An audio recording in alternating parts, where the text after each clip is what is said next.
In Washington, D.C., crime had become epidemic. Gangs fought over drug turf, leaving corpses in their wake. The Metropolitan Police Force was overwhelmed as the homicide rate climbed to over 400 per year. Before officers could stem the tide of violence, they became the targets. A cop killer was on the loose, and police turned to the FBI to stop him.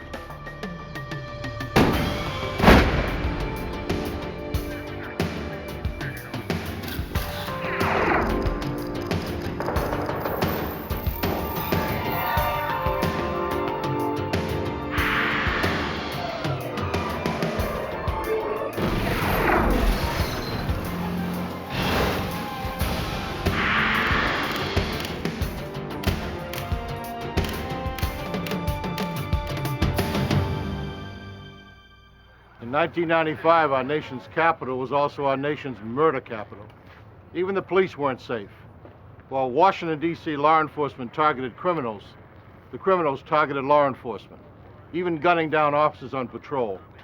I'm Jim Kallstrom, former head of the FBI's New York office. As the death toll mounted, D.C. police called upon the FBI for help. The hunt was on to find a cop killer and to bring order to a town in trouble. But things would only get worse before they got better. On January 10th, 1995, at a fast food restaurant in northwest Washington, D.C., Metropolitan Police Officer Vance Warren was taking a dinner break while working part-time security.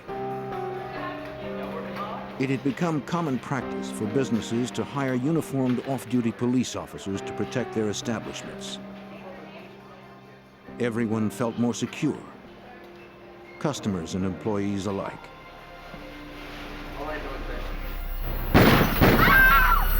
No one inside saw the dark figure retreat into the shadows. 2 bullets grazed the back of the officer's neck. He peered out into the darkness looking for the shooter, then radioed for assistance. We got shots fired. He didn't know where the shots came from, or if the gunman was still out there, waiting to strike again. Responding officers raced to the scene, but the gunman was nowhere in sight.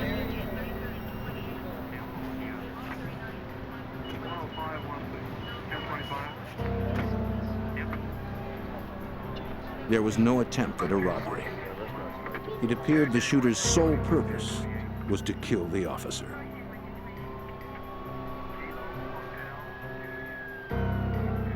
From witness accounts, police believe the shooter acted alone. The forensic team recovered 2 .32 caliber slugs from inside the restaurant. No shell casings were found at the scene. Though Officer Vance Warren survived the shooting with only minor injuries, others weren't so lucky. Less than 2 months earlier, on November 22nd, a gang member walked into the District of Columbia's police headquarters with a gun and began firing. In an instant, the police sergeant and 2 federal agents were dead. The 4th was critically wounded. With no chance for escape, the killer turned the gun on himself. Police couldn't help but suspect the shootings were somehow connected, even though there was no evidence linking the attack on Officer Warren to the shooting at police headquarters. The attempted murder of the officer seemed like one more incident in an escalating war over drugs and turf. Metropolitan Police were overwhelmed with the level of violence and the crushing caseloads.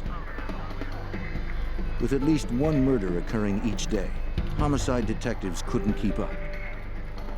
For Detective Loren Ledman and his colleagues, their city was under siege.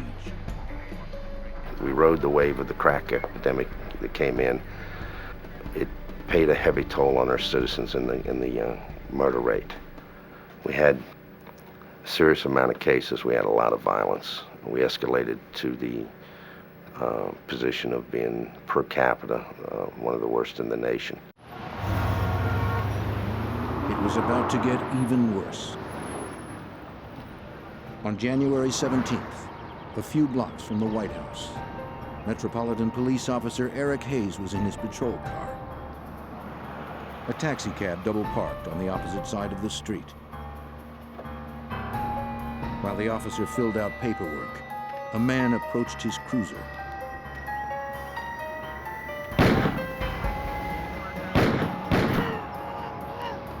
He shot the patrolman 4 times at close range.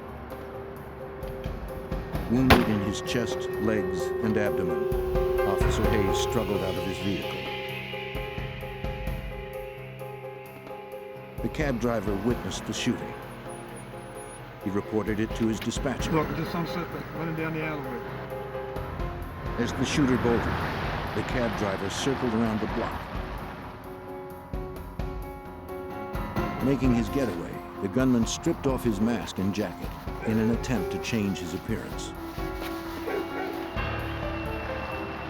When the cabbie turned the corner onto the next block, he saw the shooter emerge and alerted his dispatcher that the shooter hailed him.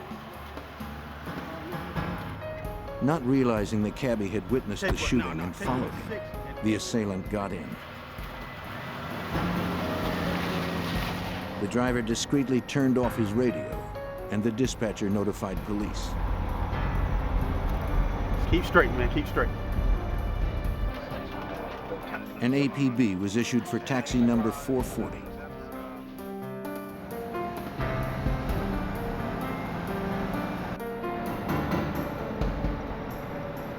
The driver tried to remain calm, hoping police would find his car.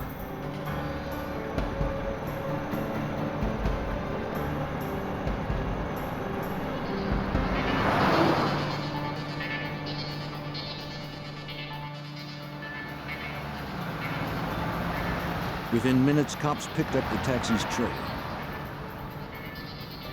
The gunman barked a new address and told him to keep driving.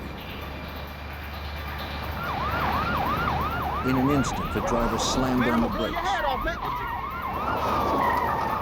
The assailant discarded his gun and ran.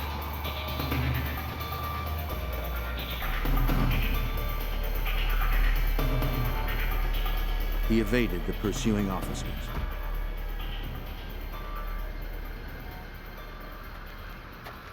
Police retrieved the weapon, which held 6 used shell casings, and called for backup to search the area.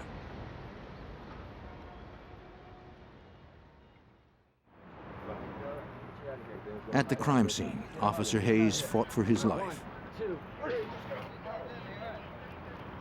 He survived emergency surgery where doctors removed 4 .32 caliber slugs. An officer called in a forensics unit to gather evidence.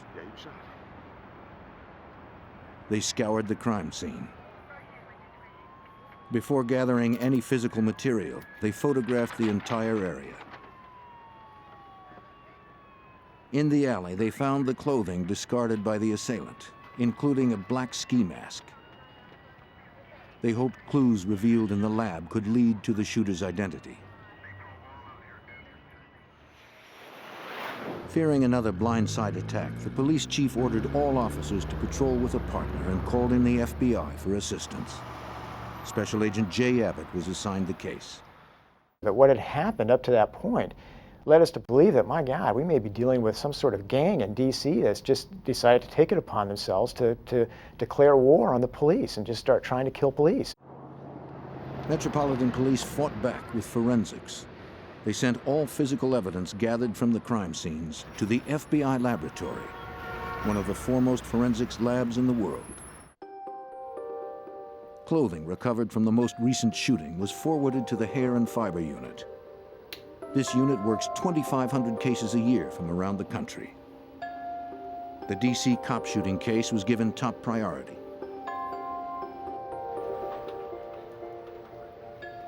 After the clothes were scraped over a clean sheet of white paper, the surface was inspected carefully for artifacts. An examiner discovered a single head hair from the ski mask. When a suspect emerged, a sample of his hair would be compared to the one found. A match would be vital in a successful prosecution.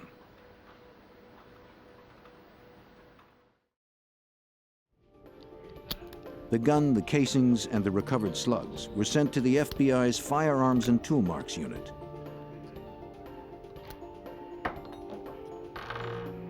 Agents needed to determine if the .32 caliber revolver left by the assailant was the weapon used to shoot the officers.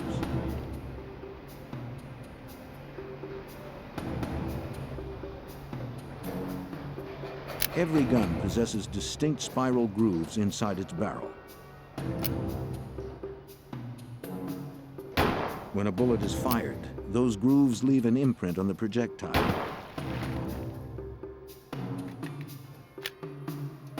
The grooves from a fresh bullet would be compared to the grooves on the recovered slugs to see if they corresponded. The bullet sample, together with the slugs, were forwarded to an analyst for scrutiny under the comparison microscope. The bullets matched.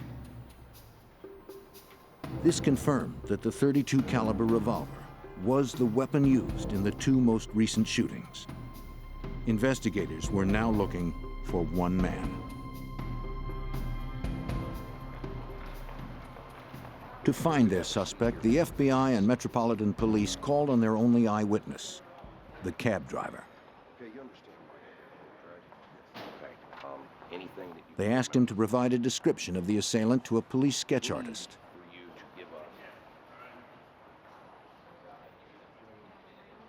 The cabbie described an African-American man with a medium complexion and square jaw.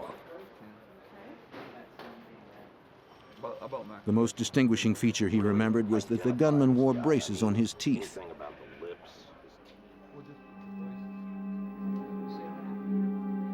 Investigators contacted area dentists and orthodontists to see if they recognized the man in the picture as one of their patients. The composite was also distributed through television, newspapers, and local business. A reward prompted hundreds of phone calls. Special Agent Jerry Bammel helped work the leads. Based on leads which we generated, telephone calls which we received, possible identifications from the dentists and orthodontists, we identified approximately 100 individuals who could have been suspects in this shooting of the police officers. Investigators worked around the clock to narrow the field of suspects. We were working 7 days a week on this case because it had a certain urgency to it, given the fact that a subject was stalking police officers and attempting to kill them. Over several months, suspects were interviewed and eliminated one by one. Agents and detectives made no arrests. Thousands of investigative man-hours had led nowhere.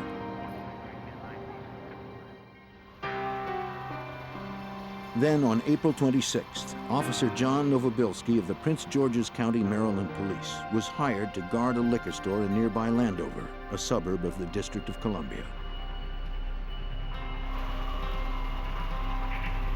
A masked gunman approached and fired at close range. He unloaded 16 rounds. The policeman never had a chance. Then he took the downed officer's 9mm pistol. From a nearby corner, a witness heard the shooting and called for help. But it would come too late. Officer Novobilski died instantly. Maryland police secured the area and interviewed the witness. There was no apparent motive, no warning, and the victim was a cop. The pattern seemed to match the two shootings in Washington. There was tremendous similarities between the killing of Sergeant John Novobilski and the wounding of our two police officers here in Washington, D.C., in that an individual walked up to a seated police officer and without provocation opened fire and shot the officer. 5 months had passed since the first officer was shot. Agents were no closer to finding their suspect, and now he was wanted for murder. Washington police and FBI agents scoured the streets looking for the assailant who had wounded 2 of their colleagues. As they continued to hunt, Maryland police made an arrest for the murder of their officer. There was no evidence linking the Maryland suspect to the 2 attacks on D.C. police. Special Agent Jay Abbott believed the D.C. attacker was still at large and could strike again at any moment. But we felt this person was probably going to try to kill another police officer somewhere in Washington, D.C. or in the vicinity. And it gave us real pause for concern that we weren't able to follow up any viable leads during that time. On May 18, 1995, while investigators continued their search in Washington, a young Maryland woman arrived at a Prince George's County precinct.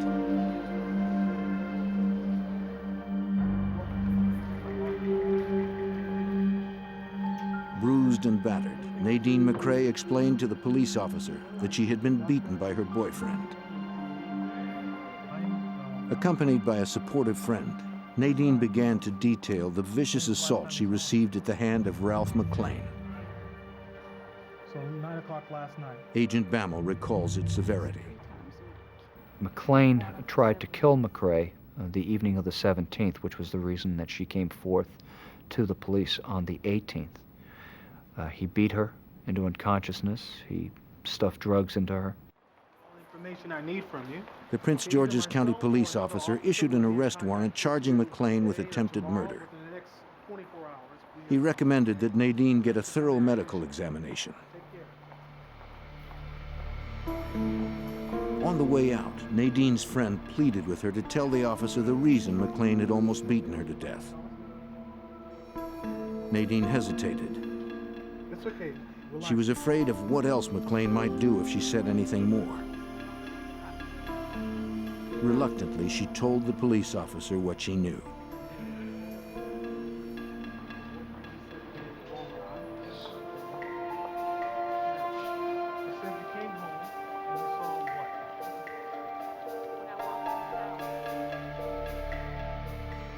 The night the sketch of the suspect appeared on the television news 3 months before, she was surprised to see McClain prying the braces off his teeth.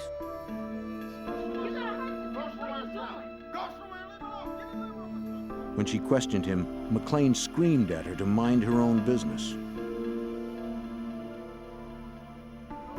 According to Nadine, her boyfriend, Ralph McClain, was not only responsible for the shootings in Washington, he was also a cop killer. Her boyfriend had advised her that they had the wrong person for the shooting that occurred in Landover, Maryland with Officer Novobilski. She provided the break that agents were looking for. Okay, Nadine, I'm going to call another detective who's handling this. Nadine McCrae, so reluctant to speak at first, knew that now there was no going back. I think she realized how dangerous the person was and was very willing to cooperate with us. Because I think at that point she also realized that her own life was in danger now, having revealed her knowledge of the subject. Agents entered Ralph McClain's name into the NCIC, the National Crime Information Center, to find out if their suspect had any prior convictions. For Agent Bammel, the database revealed that McClain was no stranger to crime. He had a long history of criminal activity here in Washington, D.C., totaling over 20 arrests. Those arrests were for some petty crimes, shoplifting, but they did escalate to assault on police officer, drug distribution type charges also. Investigators secured a search warrant for McClain's apartment.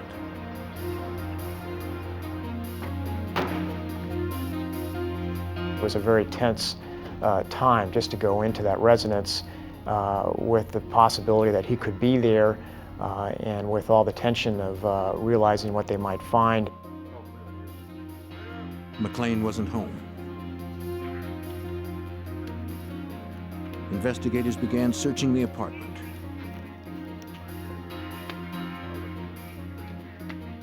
Survivalist magazines, weapons manuals, and how-to guides for terrorist operations were strewn everywhere. The materials detailed how to conduct surveillance, conceal movements, and catch victims by surprise.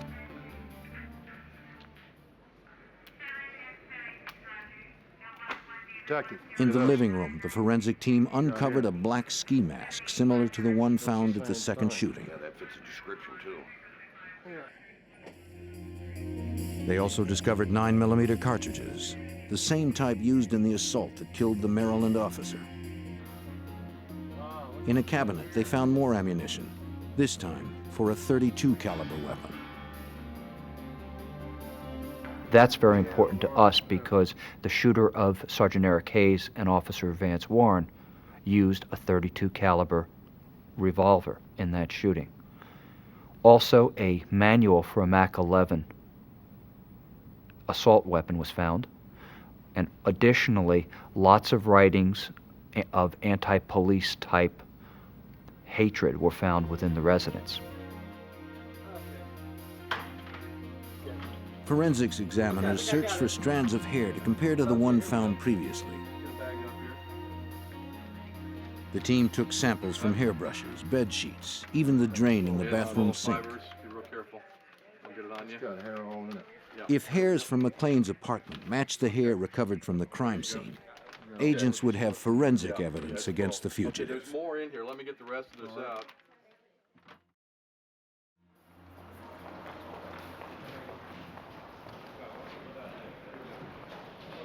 Armed with a photograph of a suspect, detectives called on the cab driver. They asked him to look at a photo lineup to see if he could identify McLean as the man who shot Officer Hayes. Metropolitan Police Detective Lauren Ledman was there for the lineup. The cab driver had always told us that if you ever, show me a picture of the guy, I will recognize him. You hear that, right? But I mean, he said it with a lot of passion. Investigators handed photos to the witness one at a time. He studied each carefully.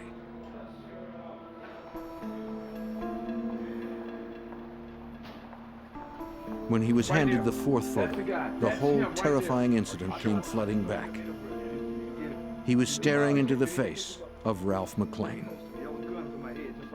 He was talking to the picture as if Ralph McLean was there. He was talking to him through the picture. It was the best identification I've ever seen. I mean, he's screaming at this picture. Investigators now had two witnesses who pointed to Ralph McLean as the cop killer. Science would be the third witness. At the FBI labs, examiners matched the hair samples retrieved from McLean's apartment to the hair recovered earlier from the clothing found at the Officer Hayes shooting. It was the critical piece investigators needed to secure an arrest warrant for Ralph McLean. At that point, we were armed with some very serious evidence. We had the girlfriend with the admission, we had hairs, and we drafted an affidavit for signature for a Superior Court judge, and in the middle of the night, we went out and we obtained that warrant. But first, they had to find McLean. Investigators canvassed all of his known haunts. The suspected cop killer had apparently fled the area, and agents had no idea where he was headed. Ralph McLean was wanted for shooting 3 police officers in and around Washington, D.C., killing 1. A month had passed since the last shooting, and investigators had no clues to his whereabouts. To find him, they looked to his girlfriend, Nadine, for help. She was under constant police protection since McLean had tried to kill her.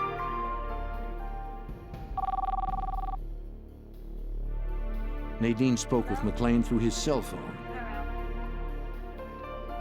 He was not aware that investigators were listening. You want to meet? Through their conversation, Special Agent Jay Abbott and his team were able to track McLean's movements.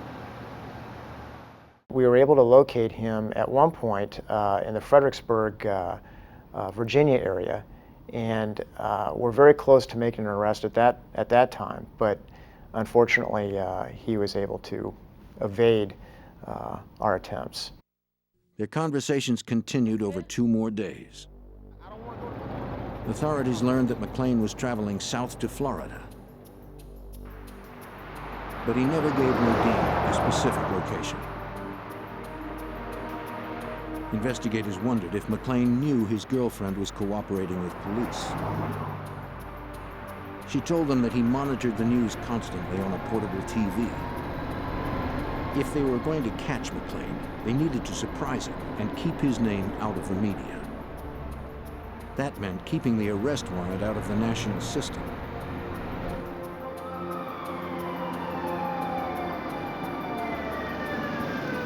In South Carolina, that decision would work against them when a highway patrolman pulled him over for a moving violation.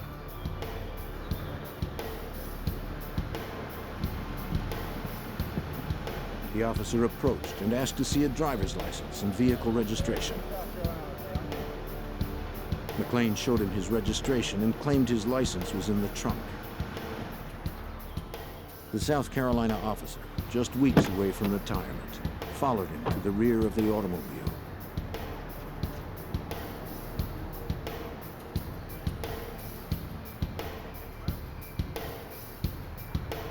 McLean rifled through his belongings and pulled out his license.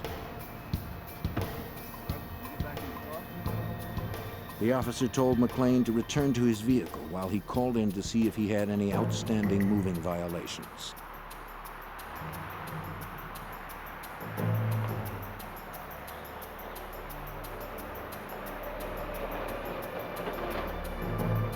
He also checked to see if the car had been reported stolen.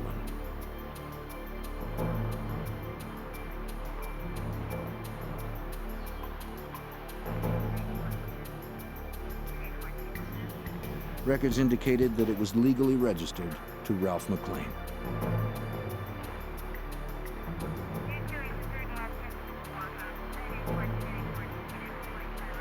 He issued McLean a ticket, then gave him directions to the town's magistrate's office to pay the fine.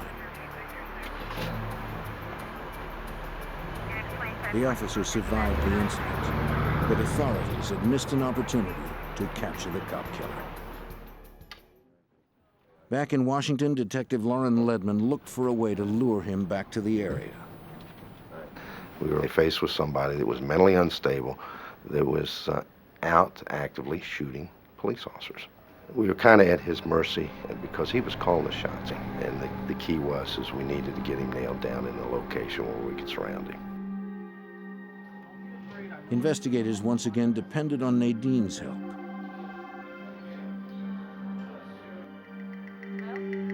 They advised her to promise McLean a reconciliation if he returned. Hey, you want to meet somewhere? McLean said he was interested in the offer, though he wouldn't agree to when or where they would meet again. Investigators worried that they were losing the element of surprise. We were looking for a little bit of an edge, but that edge was taken away from us. The media found out about it. They broadcast his name, his photograph, and so forth, which really bothered us because it brought us to another heightened level. They hoped McLean hadn't seen the broadcast. On Memorial Day weekend, McLean called Nadine. He was ready to meet with her. As instructed by the FBI, Nadine suggested meeting at a large shopping mall in Northern Virginia, a place where agents could maintain surveillance without being noticed. What I'll do is I'll call you when I get to the mall. Okay? McLean agreed to the location. All right. Talk to you later. The information was relayed to agents in Washington. Special Agent Al Buckley, in charge of the arrest plan, was notified. He called the FBI SWAT team that had been on standby for several days. When I heard the information that Mr. McLean was heading back to the Virginia or Washington, D.C. area, I felt that Mr. McLean was coming up to do two things, either to kill Nadine and possibly kill an additional police officer. Agents and D.C. officers arrived at the mall in Tysons Corner, Virginia. Their first task was to set up a perimeter.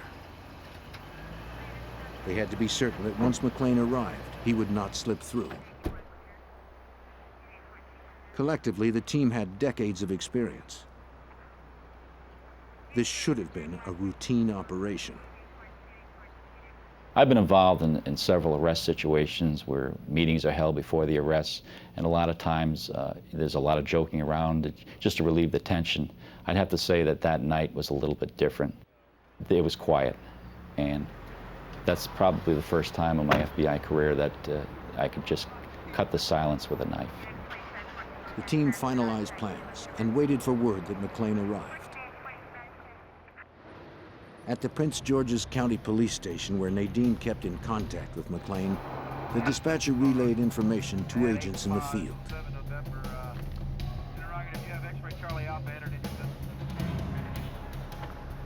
Agent Buckley got the call. McClain had changed the rendezvous location. The fugitive wanted to meet Nadine in Maryland, nearly 25 miles away from where the SWAT team had assembled. The sudden change of plans was troubling. The call suggested that McClain might have known he was being set up. Wanted cop killer Ralph McClain was on his way to a Greenbelt, Maryland plaza to confront his girlfriend, Nadine. An FBI SWAT team was racing there to intercept him. Since McClain had changed the location from Tyson's Corner, Virginia, investigators suspected the armed fugitive knew Nadine was cooperating with authorities. Special Agent Jay Abbott was gravely concerned. At the time, we began to sense that he had suspicions of what was happening. And given those suspicions, that added to the sense of urgency even more. We weren't sure that he would actually show up at one of these locations to meet Nadine. He might begin to smell that there was a trap. As they got closer, agents turned off their blue light and constantly monitored the radio. A police dispatcher relayed updates to agents in the field. He kept them posted on McClain's plans, learned through conversations with Nadine. 36 and 51, be 1051 to 600 block of Jefferson. Agents were at the mercy of the fugitive's whims. After changing the location several times, the team got word that McClain decided to meet at a gas station across from Beltway Plaza. They scrambled to set up a perimeter around the gas station. Agents hoped they would have enough time to secure the area. Once in place, they would wait for McClain to either show up or call Nadine. Detective Ledman took his position in a field across from the gas station. He believed McClain would show up to see Nadine despite suspicions of a trap. We didn't even know if he even really wanted to meet her. We just felt that he was just trying to get in shooting range of her to kill her. Why? Because she was the only ear witness to this shooting of this police officer. As the team continued to assemble, Nadine remained at police headquarters on the cell phone with McClain. Securing the closest position to the gas station, 20-year veteran agent Billy Christian arrived. The schoolyard across the street offered the best vantage point.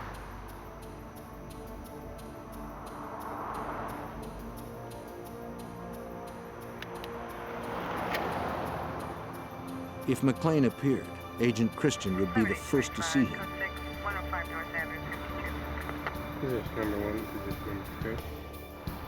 Other team members set up on nearby streets, hoping to spot McClain's car as it approached.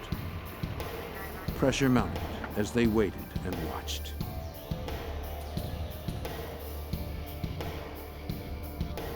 It was very tense. Al Buckley and I were sitting in a vehicle together just a couple hundred yards away, trying to direct the activity of a number of people. And it was very tense. I remember saying to him when we were in the car, I just hope that we can get him without anybody getting hurt. Finally, the team was notified that the suspect had called Nadine. He complained that he didn't see her at the gas station.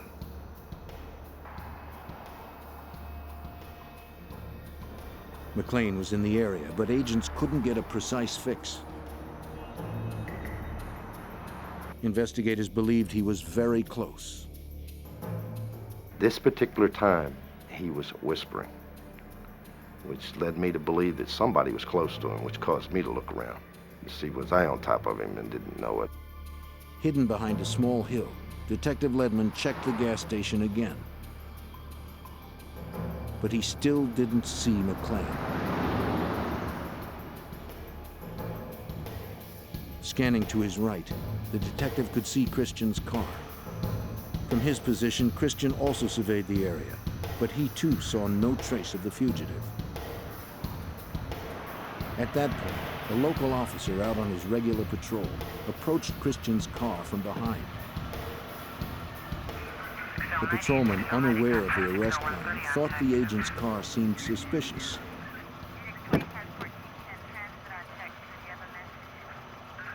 Bill Christian, to his credit, realized and recognized the danger that the officer was in and exited his vehicle, walked to the vehicle, and showed him his credentials. That action probably identified Bill Christian to Ralph McLean as a law enforcement person. The officer turned off his lights and pulled away from the scene.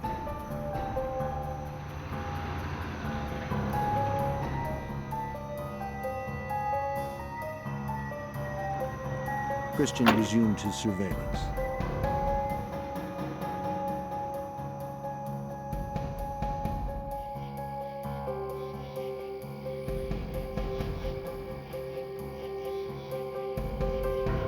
While investigators watched for McLean, he was watching them.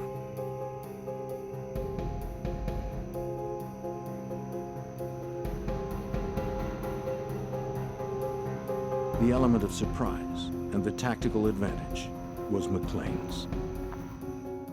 Well camouflaged in dark clothes, he surveyed the car where Agent Christian sat waiting and watching.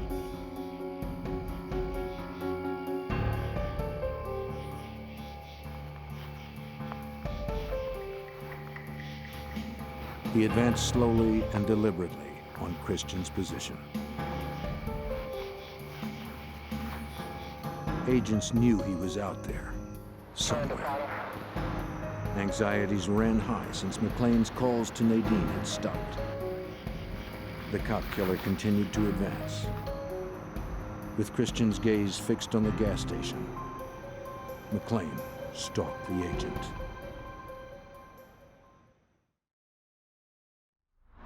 FBI agents and D.C. detectives surrounded a gas station in Greenbelt, Maryland, waiting for cop killer Ralph McLean to show himself.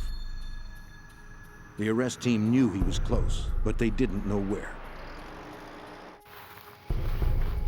McLean was advancing on Agent Billy Christian from the shadows.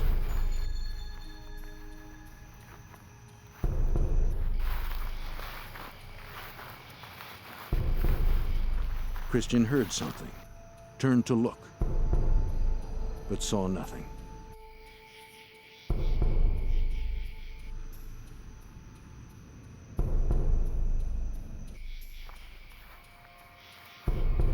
He heard it again, glanced around, but no one was there. McLean's low profile hid him below the agent's line of sight.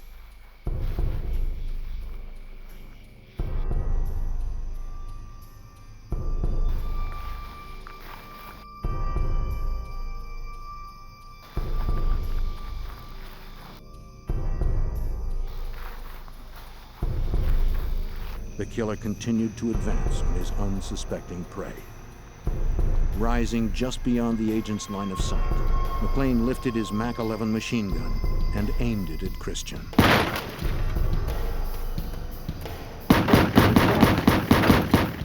Muzzle bursts ripped through the night air. Agent Billy Christian slumped in his seat. Detective Ledman spotted McLean sprinting into the woods and called for backup.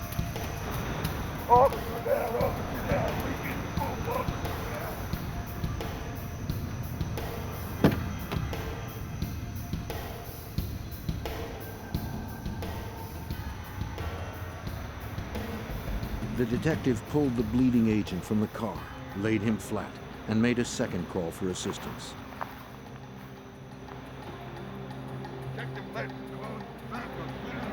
Agents Jay Abbott and Al Buckley were among the first to respond. We heard a call come over the radio of shots fired, and that the subject is running. When we pulled up on Billy Christian's car, we realized that Billy had been shot. The window had been blown out. Detective Ledman tried to help the fallen agent before rescue units arrived. He had been hit on the blind side to his left at a 45-degree angle. He had been hit several times, and he was dead. The cop killer had claimed another life.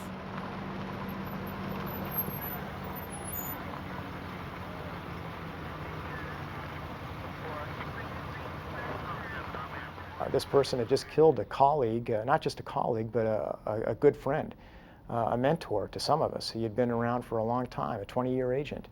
And to have this happen was enraging. Units from several jurisdictions responded instantly. A Prince George's County officer arrived with a police dog and started to hunt for McLean in the dark.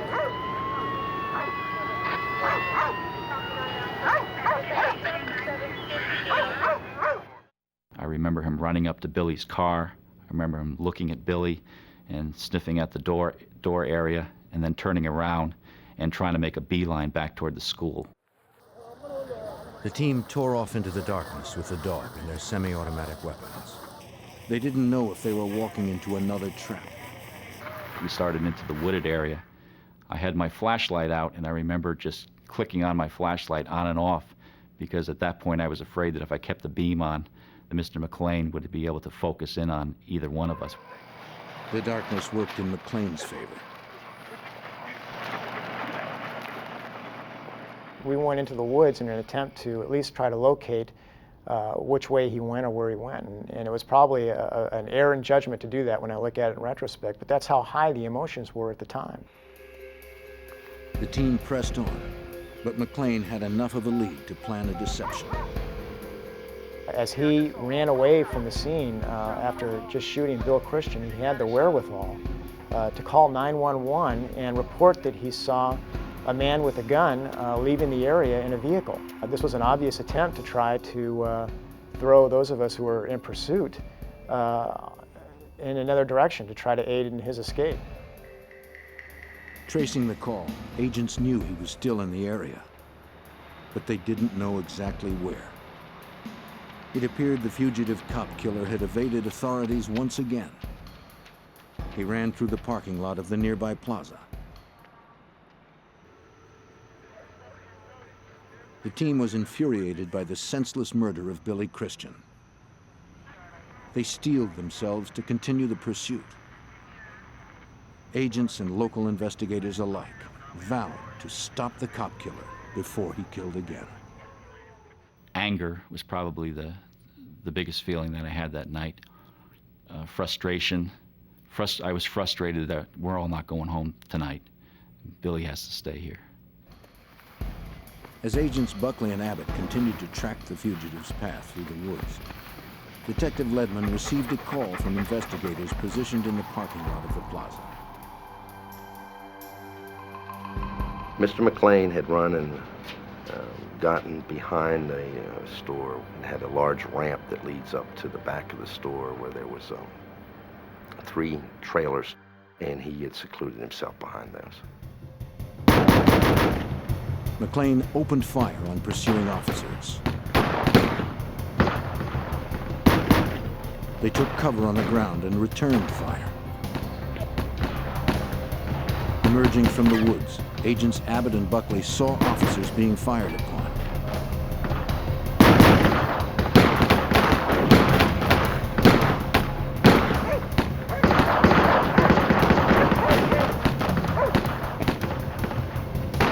They pulled their guns and joined in the fight.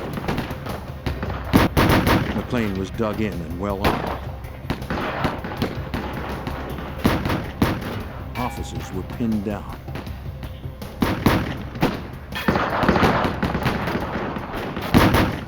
No one knew how to get to him without losing another life.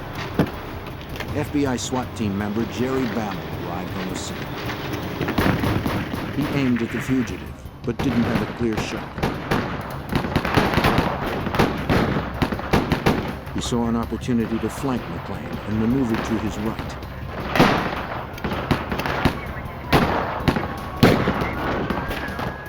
While police and agents traded fire with the cop killer, Bammel remained hidden from McClain. Then he stepped out from behind the dumpster and began firing on the shooter from the opposite side.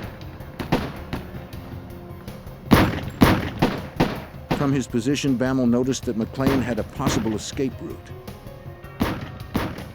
The loading dock ended with a railing and then a 10-foot drop wall. And I realized that McClain could conceivably get over that wall and flee into the lower parking area where there were no agents or officers at the time. Bammel blocked McClain's exit with gunfire. Now McClain was receiving fire from two different positions.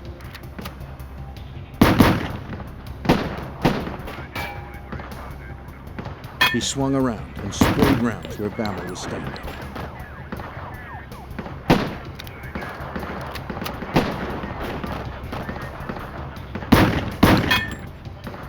The agent returned fire.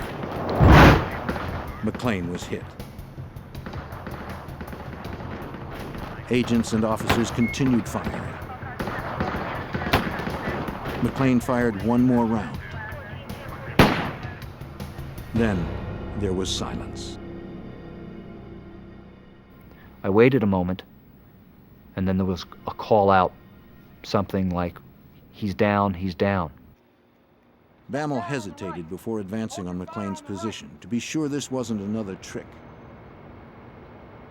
While officers and agents waited in the lot with guns at the ready, Agent Bammel made his way alongside the trailer, approaching the motionless figure. Another agent advanced on the opposite side. As they moved in, an officer yelled from the darkness that he saw movement. He was going to fire two more rounds towards McClain. As soon as he yelled that, I yelled, "Don't shoot, don't shoot, don't shoot," because I was immediately concerned of the fact that we had placed ourselves into a deadly crossfire situation.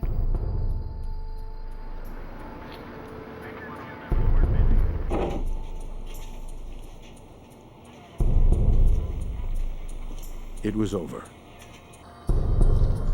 McClain had shot himself with a 9mm pistol, the same weapon he had taken from Officer Novobilski, who he murdered a month earlier. The cop killer was dead, but the price was steep. This person, the subject, had one goal in mind, in my opinion, and that was to kill police officers. And why, I will never know, but it was apparent to me that that was what he had decided to do for whatever reason at some point in his life. Agent Billy Christian was close to retirement when he was gunned down. He had worked with Agent Bammel over the span of his long career. Billy had been a 20-year agent with the FBI.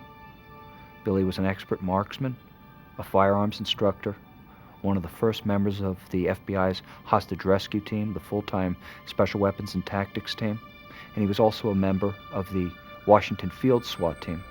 The names of Agent William Christian and Officer John Novobilski were added to the Law Enforcement Memorial, commemorating those who have fallen in the line of duty. My desk here at the FBI overlooks the National Law Enforcement Officers Memorial, and not a day goes by that I don't think of my friends. Their sacrifice remains vivid and is recalled each Memorial Day. There is a feeling when you lose a brother or sister, agent and officer, that a part of you is lost, and they will never be forgotten. In the fall of 1995, a serial killer was on the loose. Crossing the country, he lured women with his charm, and then struck. Each time, he vanished before police could catch him. The FBI and police detectives needed to stop him before another victim met this deadly stranger.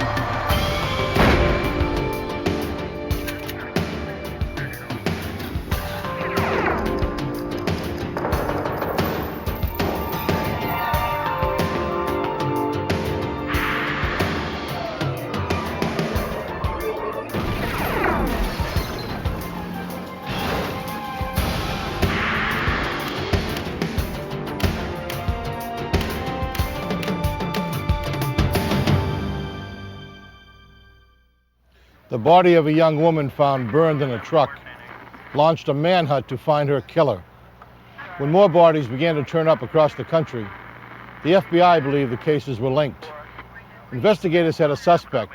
They just couldn't find him. I'm Jim Kallstrom, former head of the FBI's New York office. Agents would enlist the help of local law enforcement and even long-haul truckers to stop a cross-country killer.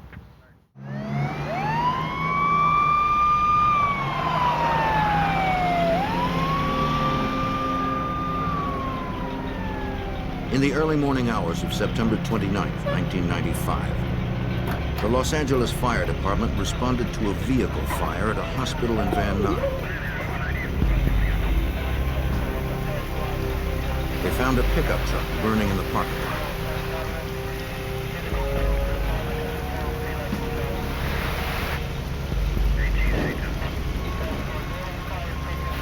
When the flames were extinguished, they found human remains.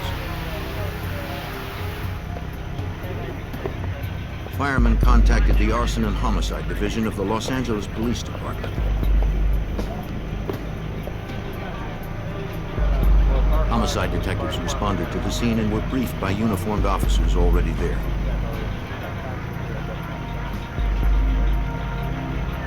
They questioned a witness, a nurse who had seen the fire start. She said she had arrived for work before dawn for the early morning shift. In the parking lot, she saw the truck go ablaze. She saw the outline of a figure with long hair run from the truck as the flames erupted. She never saw a face. And she had never seen the truck before.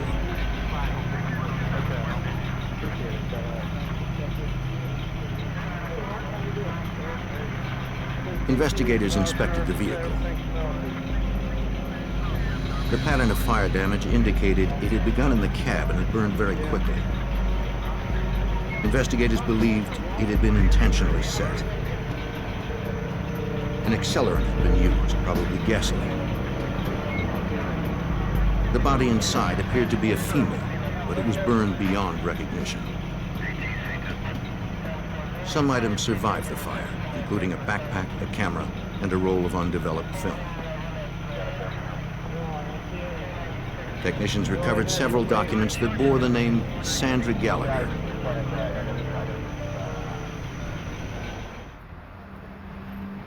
By sunrise, detectives at LAPD's Van Nuys station had run the truck's plates. Okay, I'll call back.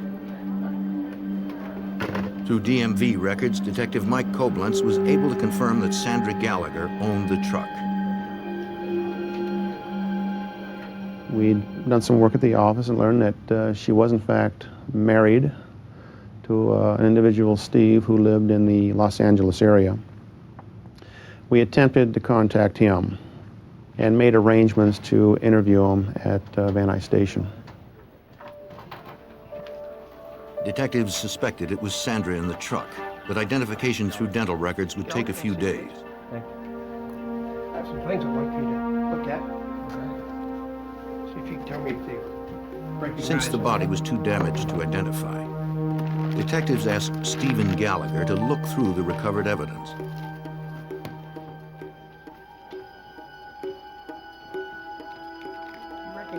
He said the backpack, camera, and other items were Sandra's.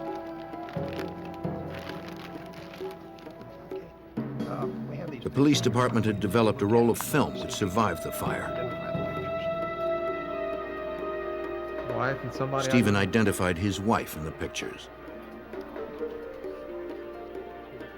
Most married homicide victims are killed by their husbands. We were having a few problems. But Detectives asked Stephen about his relationship with Sandra.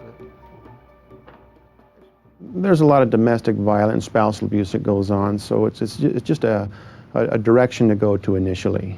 In our case, as it related to Sandra Gallagher, once again, we wanted to eliminate the husband as a suspect and determine a little bit more about our victim, Sandra. Stephen said he had seen his wife on September 28th, the day before the truck fire. Exciting's been happening. What about you? 60 hours. That day, the couple had met for lunch. My brother may be getting a promotion. He's gonna get He a and promotion. Sandra were experiencing marital problems, and they had spent the last couple of nights apart. He should know, I would say, week after next. They had talked about reconciling, Who's that guy I saw at the bar with the other night? The big guy in the leather jacket? but things were still strained between them. It's none of your business, okay? What was your relationship? Stephen told detectives he last saw Sandra around 2 p.m., though he heard from his wife later that evening. We split apart for a bit. Still trying to work. He said Sandra called him from a local bar called McRed's. I know. She was very excited and told him she had won $1,200 in the lottery. I was over my brother's. Since that call, Stephen hadn't heard from his wife and had no idea where she had gone. There were a few other people. Detectives had to corroborate his story. Once he mentioned the bar McRed's, that was our direction. We wanted to get in there, find out who was the bartender, who the owner was, who was there that particular evening, and who could identify some photos of Sandra that we'd gathered from the truck. LAPD detectives visited the bar.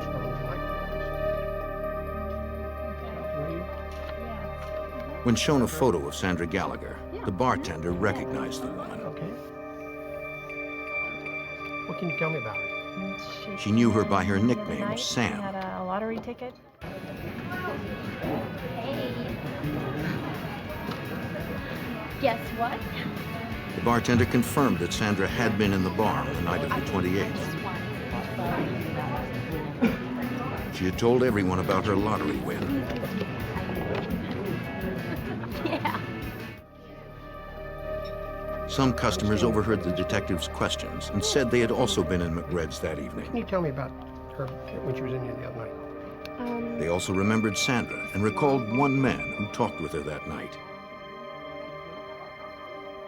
These people in the bar had mentioned to us that they recognized the photographs, and they identified the photographs as a female by the name of Sam. This is the name that they knew her by, was Sam. And everybody had mentioned she was with a person by the name of Glen. Yeah. They described Glen as having long blonde hair and a beard. He'd been coming in regularly for the past few days. That night, he seemed interested in Sandra and talked to her for quite a while. Okay. Glen was friendly and came across as a big spender, buying drinks for Sandra and the others.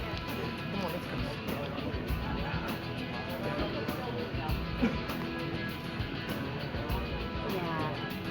When the bar closed, Glen had asked Sandra for a ride home. That's a big hint. I think we gotta get out of here. He said he lived nearby. Let's do it. She agreed to drop him off, and they left together. The customers hadn't seen Glen since that night. Yeah, she took him home. Do you know where he lives? It was about 5 minutes. They believed Glen's last name was Rogers, but they weren't sure. Or what time did he leave? Their description of him matched the one of the man seen fleeing the burning truck. If you think of anything else, please call me. Detective Koblenz would check the lead. Thank you for your help. Thank you.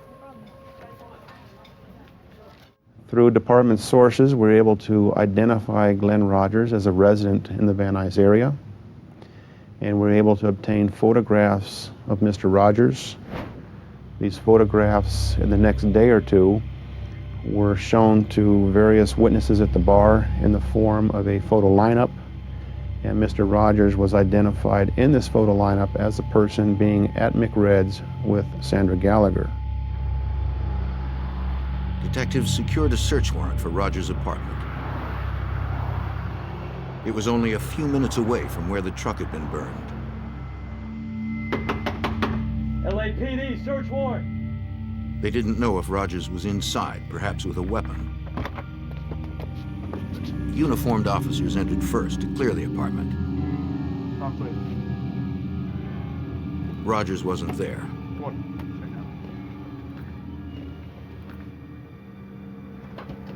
It looked like Rogers had cleared out in a hurry.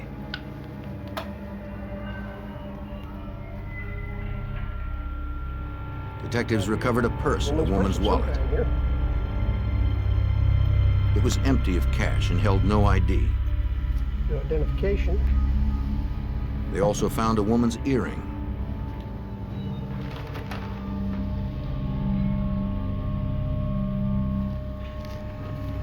The earring became significant in that her husband, Steve Gallagher, identified that earring as one that he had purchased as a pair for his wife a couple months earlier. After several days, the coroner made his report. He positively identified the remains from the truck as those of Sandra Gallagher. He determined that she had not burned to death. We learned in the nose area of our victim there wasn't any presence of evidence of fire, sooting, and so on. That gave us information that because she didn't breathe any of the fire, any of the soot, it gave us an indication that she had died prior to the fire itself. The mother of three had been killed by manual strangulation.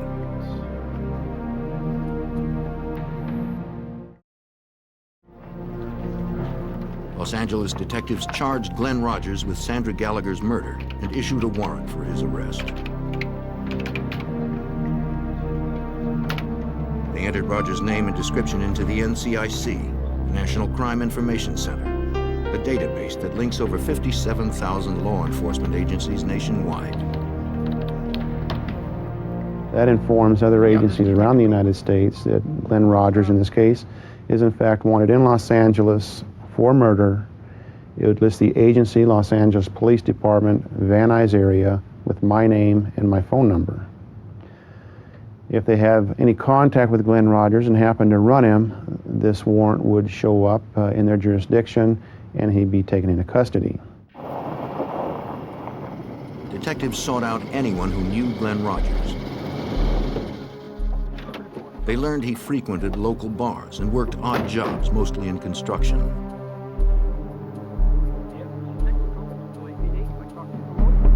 They visited several job sites, interviewing his friends and co-workers. Through witnesses and friends, we learned that Glen did have a temper, and that when he drank, he did become enraged. There was domestic violence involved with former girlfriends. So we knew we were dealing with someone who could become violent, and generally violent when he drank, as it was in our case with Sandra Gallagher. One of his friends said he hadn't seen Rogers in a while, but promised to contact the police if he heard from him. Okay. A few days later, Rogers' friend called. He said Rogers had phoned him from a motel outside Jackson, Mississippi. Local police talked to the motel manager, who told them Rogers' room number.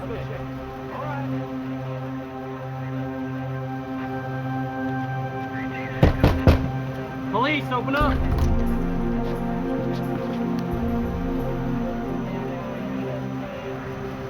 The room was empty. The murder suspect was on the run.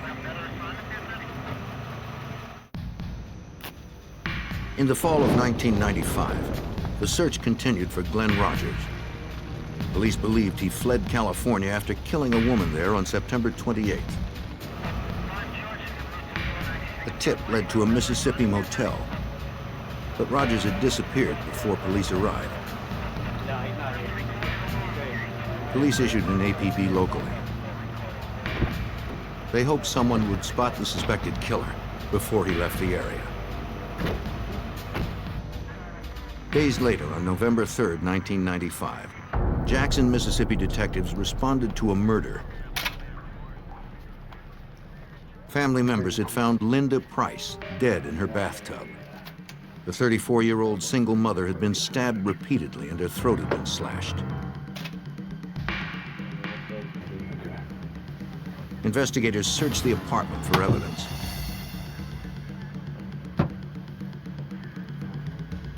Technicians photographed the scene and lifted numerous latent fingerprints. They found no murder weapon. No valuables seemed to be missing. There was no apparent forced entry, and the killer had locked the door when leaving.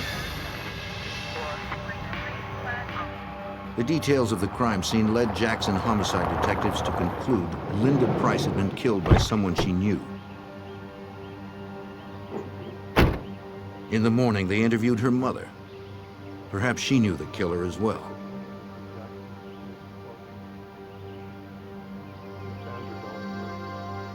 She said her daughter had a new boyfriend. His name was Glen Rogers.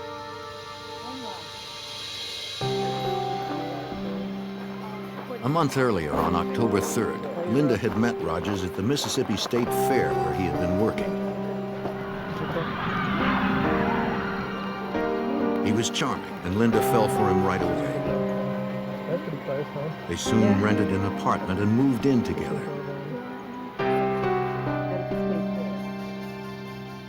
At first, Linda seemed happier than ever.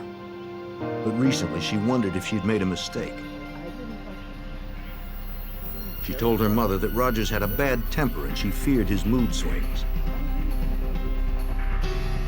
When Linda stopped calling and didn't answer her apartment door, her mother believed that Rogers had harmed her.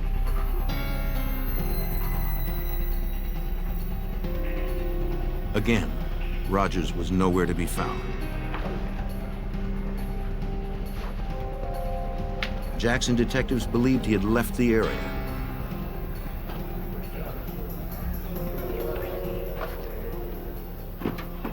They entered his name into the NCIC database.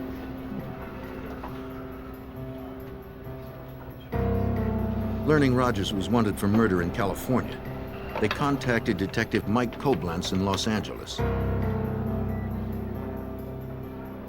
Jackson, Mississippi at that time contacted me, informed me of a murder they had, and they wanted more information on Glen Rogers as he was a possible perpetrator in that case. The murders followed a pattern.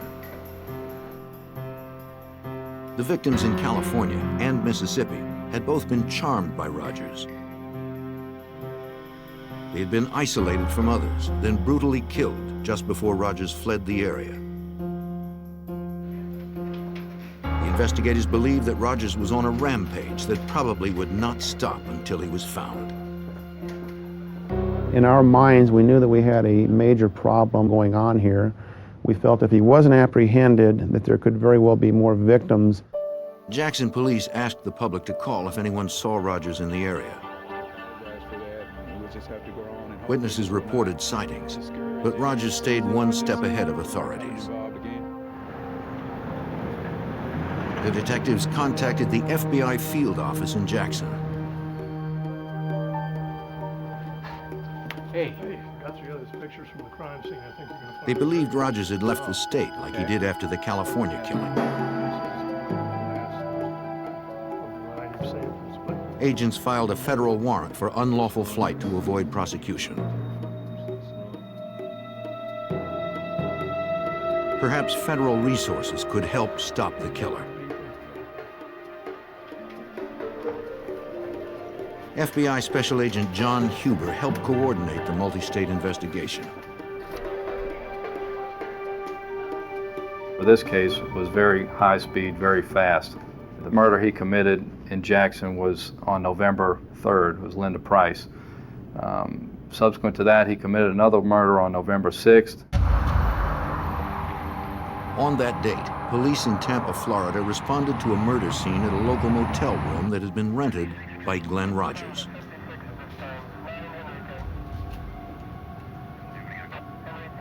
Like Linda Price, the young woman lay dead in the bathtub, stabbed in the back, chest, and wrist.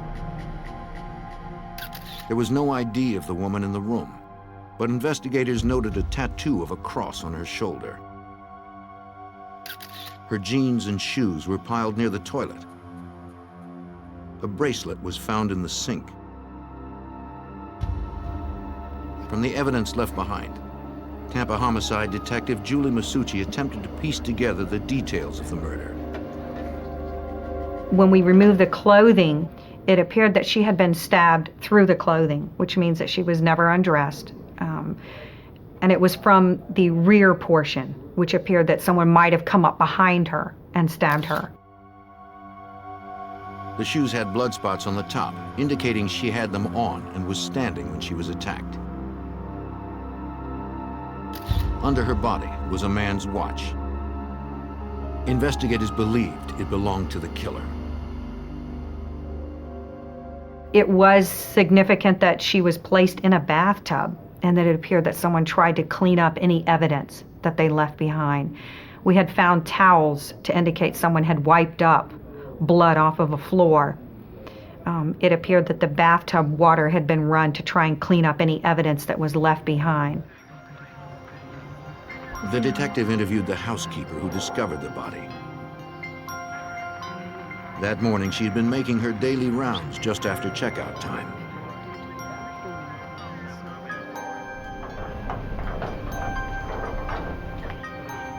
Outside room 119, she spotted a handwritten "Do Not Disturb" sign.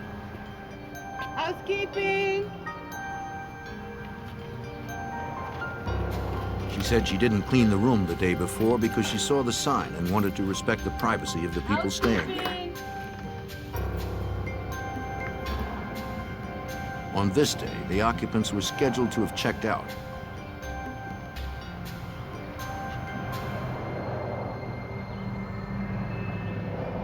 When she entered the bathroom, she made the gruesome discovery.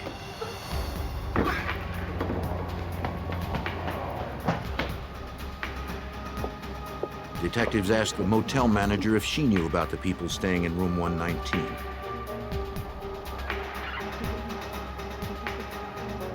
She recalled the man who rented the room because he requested a "Do Not Disturb" sign the day before. They told him he didn't have one. So he paid for another night and told them at the registration that he did not want them cleaning his room. He wanted it to be left alone. Apparently he went back to the room and tore off a piece of a phone book and made his own "Do Not Disturb" sign, and he hung it on the door. The motel manager remembered the same man packing up a small white car that evening. He had paid for another night, so she didn't think he was leaving. She warned him about recent break-ins at the motel and told him not to leave anything in the car overnight. Thanks. Get our coat.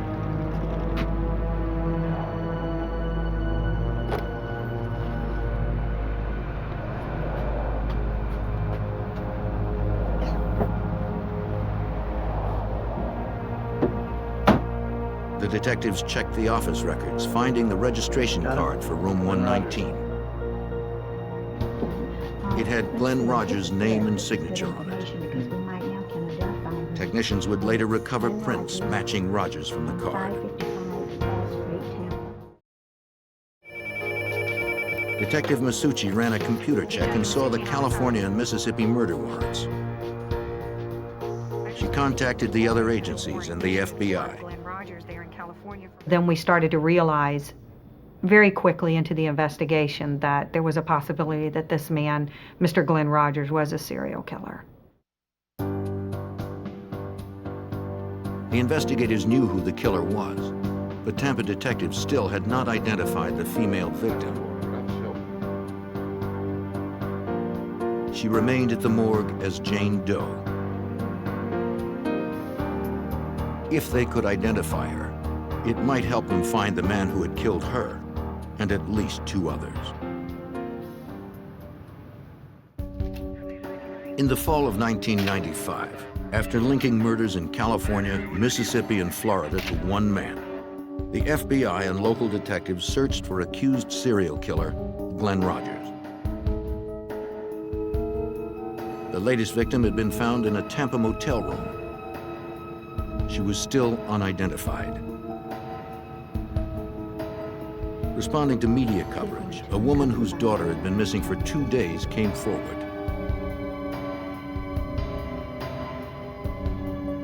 She positively identified the body of her daughter, Tina Marie Cribbs.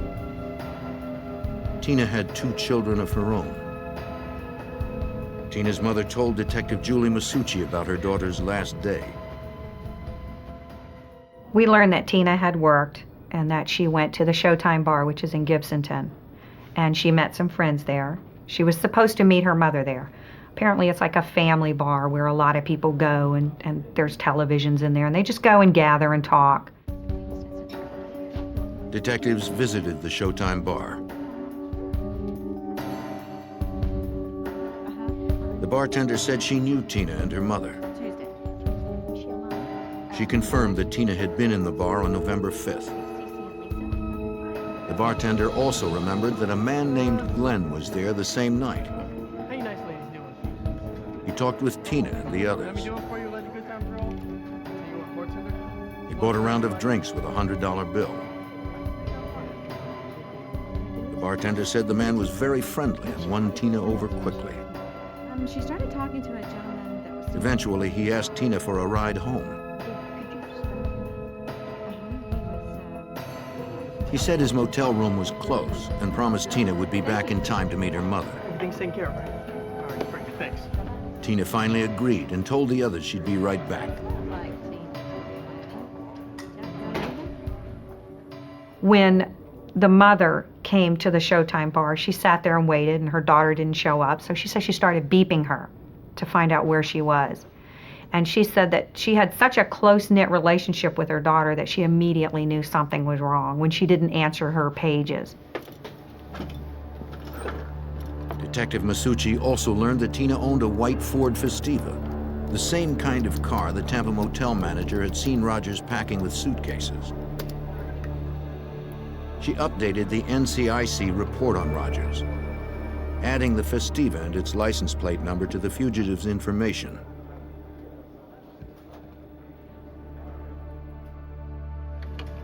FBI Special Agent John Huber was surprised that Rogers wasn't trying to conceal himself.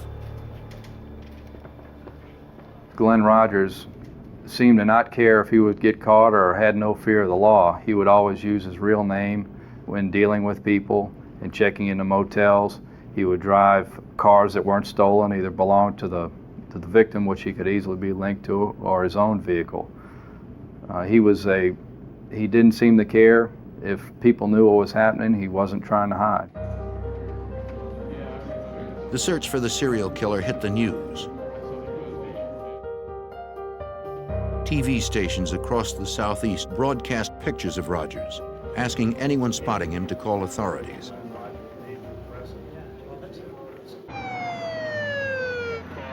Hundreds of leads poured into the FBI. One promising tip came from a Jackson, Mississippi motel. 2 separate callers claimed to have seen Rogers there. Rogers had been in Jackson previously and was known to frequent small motels.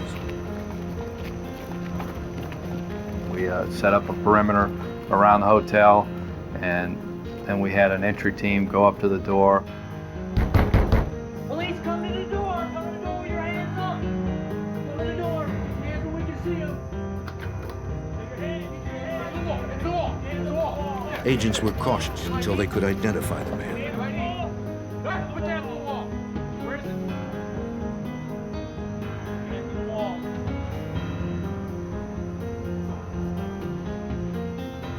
We identified the person that resembled Rogers and determined that it was not him. We then later searched the entire hotel and began searching the hotels in the immediate vicinity, but didn't find him. It was very important in this case to apprehend this individual as soon as possible, because based on his history, he was going to continue to kill until he was apprehended. Authorities were desperate to stop him.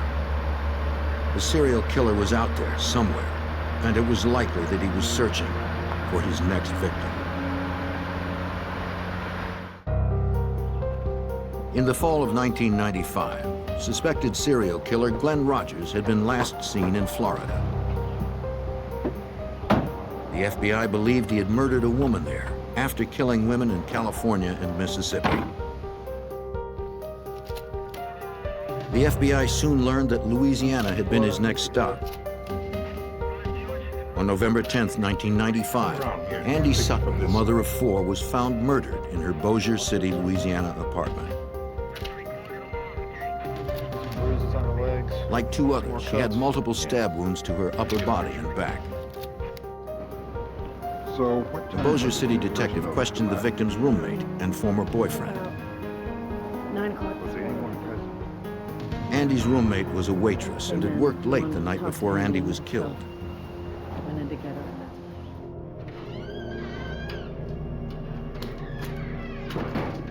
When she returned home in the early morning hours, she heard the bedroom door close. She assumed it was Andy and her new boyfriend, Glen Rogers, in the apartment's one bedroom. Blankets had been left on the couch, and so she slept there.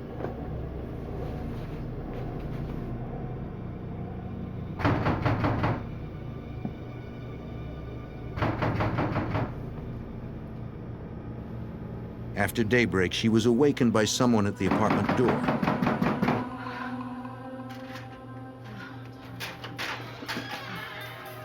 Would you tell Andy I'm here? It was Andy's ex-boyfriend. No, I'm sorry. I'm here now. I'd like to see Andy. He wanted to talk to Andy. I don't care. I'd still like to see him. Stay there. Andy? Andy? In the room, she found Andy's body under the sheet. She told detectives Andy had met Glen Rogers in a bar. They had been dating for only a few days.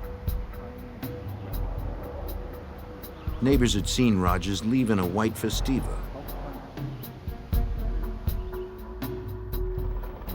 Bossier City detectives ran Rogers' name through the NCIC and saw the 3 other murder warrants. They contacted the other police agencies and the FBI. Hey, detective. Who's that fax for? Los Angeles faxed a photo of Rogers to be used in the local investigation.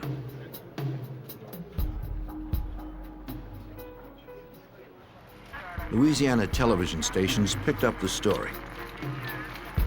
Viewers were asked to be on the lookout for Rogers, but they were warned not to approach the deadly fugitive.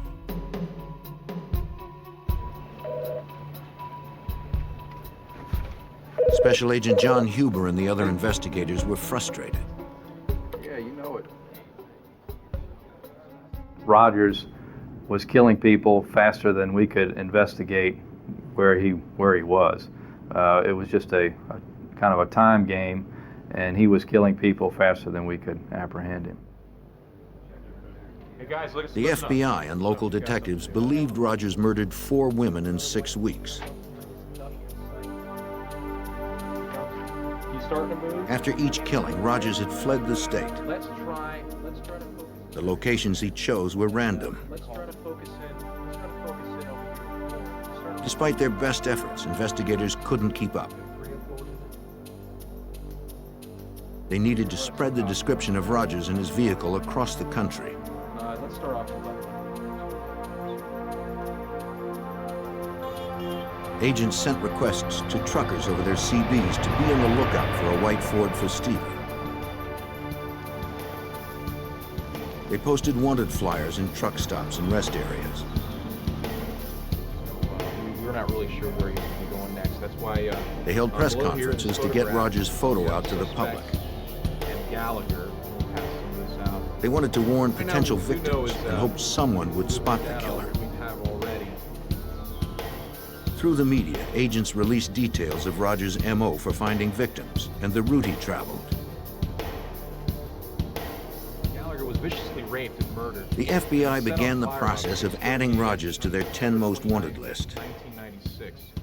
At the rear of a convalescent. Getting someone on the 10 most wanted list increases the amount of resources that the Bureau puts into a case. It also increases the amount of media attention that's also worked into a case. The tips began to increase. One caller claimed Glen Rogers was at a pool hall in Mississippi. 2 agents responded.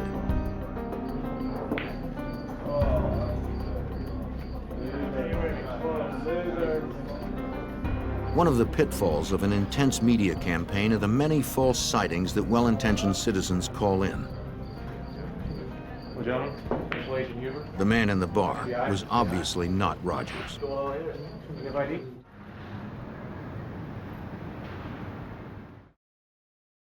The investigators tried to predict Rogers' next move and focus their search. Special Agent Huber had worked plenty of fugitive cases. A lot of times in fugitive investigations, when people are in trouble, they'll go to areas that they're familiar with, or associates or friends. In this particular case, Rogers' family and friends were mostly located in the Kentucky area, and that's where a lot of our resources were focused.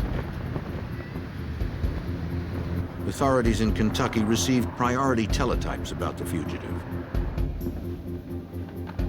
Kentucky State Police Detective Bob Stevens was already familiar with the name Glen Rogers. In fact, he'd been looking for him for almost 2 years. Rogers was wanted for questioning in the disappearance and possible murder of his housemate, 71-year-old Mark Peters.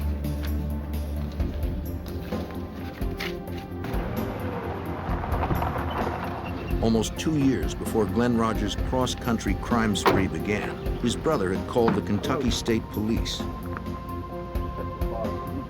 Yeah, I'm glad you're here. The body had been found inside his family's cabin.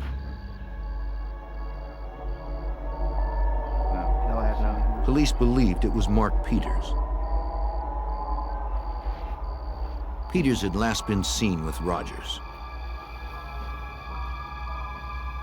The cord tied around the corpse's hands and feet matched one found in the home the men shared. Authorities could not determine the cause of death, and they couldn't find Rogers. 1029 on it, please. The case is still ongoing and still pending. We had one suspect, which was Glen Rogers. We weren't able to track Rogers real well due to the fact that he traveled by Greyhound bus, by tractor trailer, cars. It was hard for us to track him. So we had a hard time trying to know where his next step was. Still, the investigative focus in Kentucky paid off.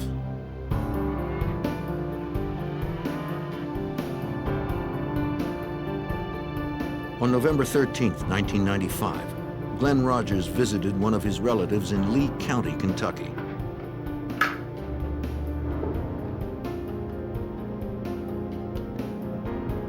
When he left, she called the Kentucky State Police. Hi, I think you're looking for my nephew. Glen Rogers. She said he was driving a small white car heading west toward Interstate 75. When Detective Stevens heard that Rogers was sighted nearby, he set up on the road he believed Rogers would take to I-75.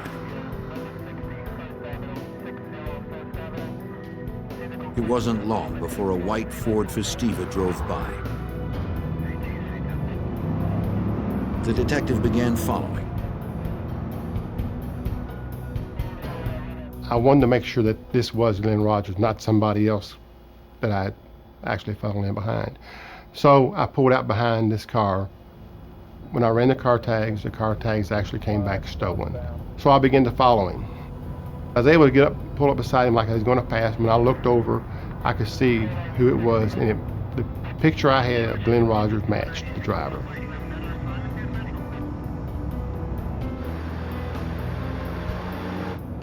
The detective requested backup. A local police officer was parked nearby. He joined the slow pursuit. They followed Rogers for a distance.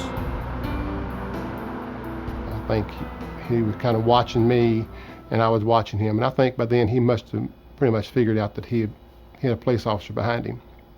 So we pulled up to a stoplight, and he ran the stoplight, and pretty much ran some people off the road as he was going through the stoplight. I fell in behind him at that time and activated my emergency equipment.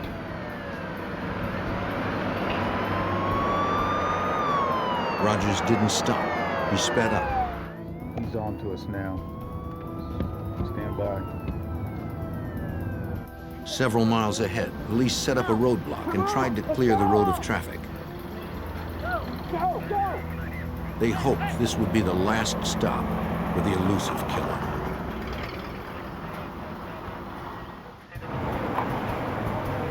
On November 13th, 1995, Kentucky State Police set up a roadblock in an effort to apprehend suspected serial killer Glen Rogers. Armed officers waited at the roadblock. Shoot his tire! Shoot his tire! They fired at his tires, but they didn't stop the killer. Detective Bob Stevens was close behind. We followed him down the road. He had run several cars off the highway, ran a school bus off the highway. He was driving on the wrong side of the highway. And so it was determined that he had to be stopped. Sergeant Barnes was able to get up the other side of him, and when he came back, he tapped him, spun him out of the highway, off the highway into a ditch. They didn't know if the fugitive was armed. When I first approached the car, and I was one of the first ones to approach the car, you could see that he looked very upset, very aggravated that he was in the custody. He was very defiant and just didn't want to be taken into custody at that time.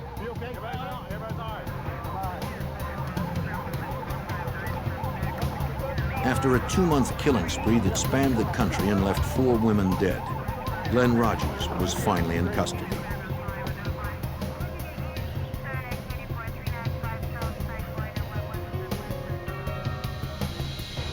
The vehicle identification number of the white Festiva confirmed the car belonged to Tina Marie Cribbs, the victim in Florida. Technicians scoured the car for evidence. They found shorts with blood on them, a blanket, and a woman's purse. These and other items linked Rogers to the murders in Mississippi, Louisiana, and Florida.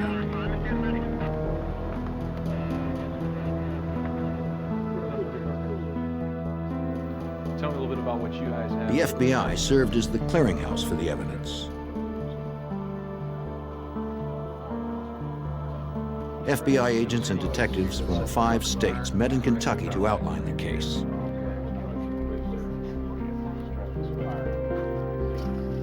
Special Agent John Huber helped plan the meeting. What they did do was put together all the information that everyone had, share information, and also that the FBI laboratory would process all the evidence in this case so that one agency would have custody of all the evidence and do the analysis. Agents and detectives agreed that their best case against Rogers was in Florida. Tampa detective Julie Masucci met with detectives and prosecutors to review the evidence.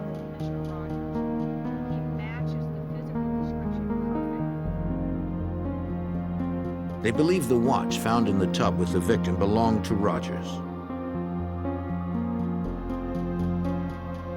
A photograph of Rogers with Mississippi victim Linda Price revealed he wore that type of watch. Detective Masucci was confident in her case due to the physical evidence implicating Rogers. We had Tina Cribbs' car that he was apprehended in. We had some shorts that belonged to him that had some of Tina Cribbs' DNA on them. the registration slip that Mr. Rogers signed himself, fingerprints that were found inside of motel room number 119, where the victim was found, and miscellaneous items that were found inside of the car when he was apprehended. On July 11th, 1997, almost 2 years after the murder of Tina Marie Cribbs in a Tampa motel room, Glen Rogers was convicted of first-degree murder and later sentenced to death in Florida. 2 years later, Rogers was extradited to Los Angeles to stand trial for the strangulation death of Sandra Gallagher, whose body was burned in a truck fire. She poured over the victim's body and in the cab of the truck. He was seen... Prosecutors outlined the victim's final hours for the jury. They showed that Sandra and Glen Rogers left McRed's bar together on September 28, 1995.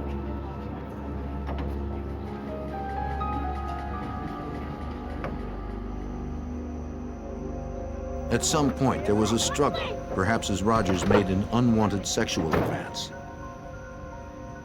He strangled her, crushing her windpipe.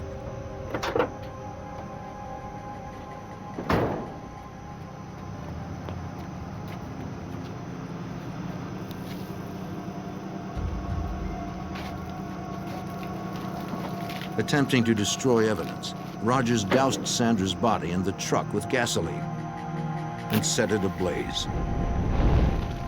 Then he ran.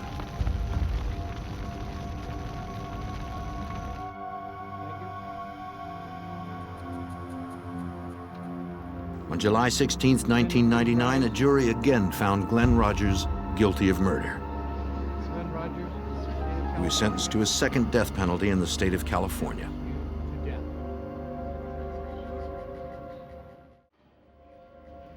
Los Angeles detective Mike Koblenz was impressed by the nationwide partnership of everyone involved in the hunt for Rogers.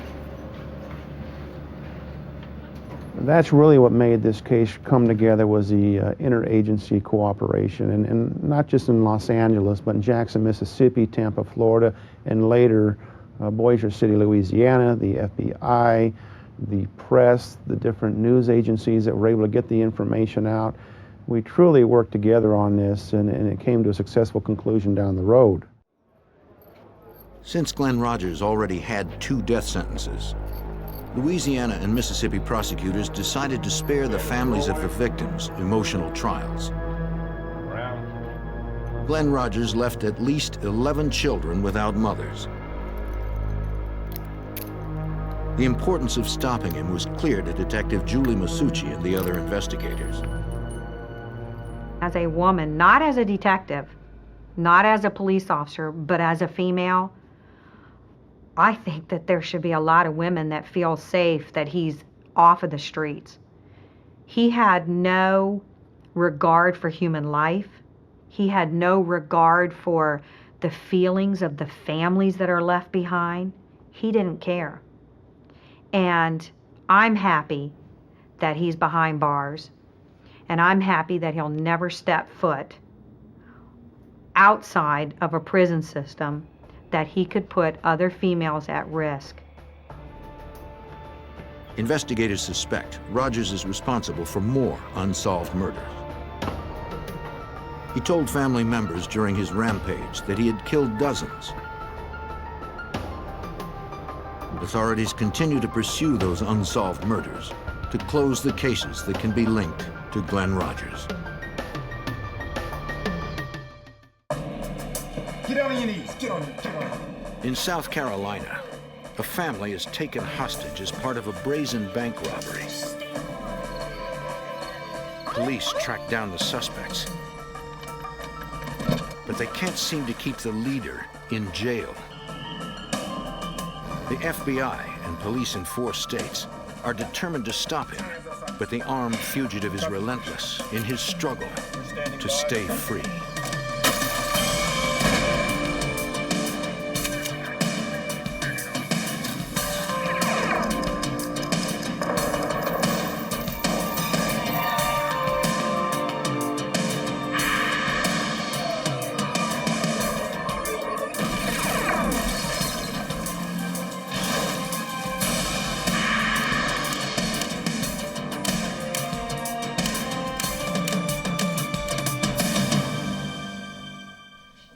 When a bank teller arrived at her parents' home, the gunmen were already there. The robbers held her family hostage and forced her to empty a bank vault. If she didn't comply, she could lose everyone she loved. I'm Jim Kallstrom, former head of the FBI's New York office. Even when authorities caught the crime's mastermind, they couldn't hold him. Soon he was back in action, with the FBI once again on his trail.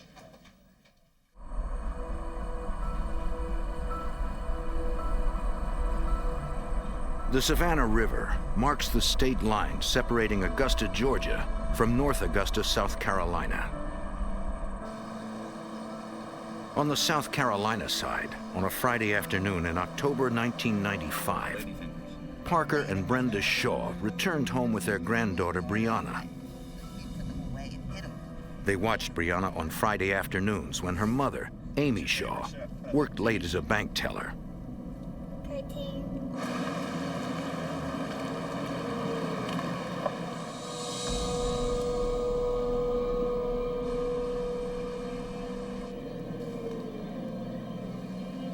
Parker tried to open the garage, but the remote door opener wasn't working.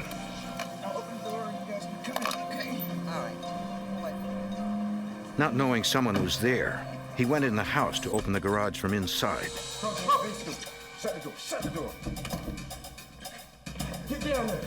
All right. The two intruders quickly bound Parker with duct tape, Put your hands in front of you. That's good. That's good. then forced him into the bedroom. Outside, Brenda got tired of waiting.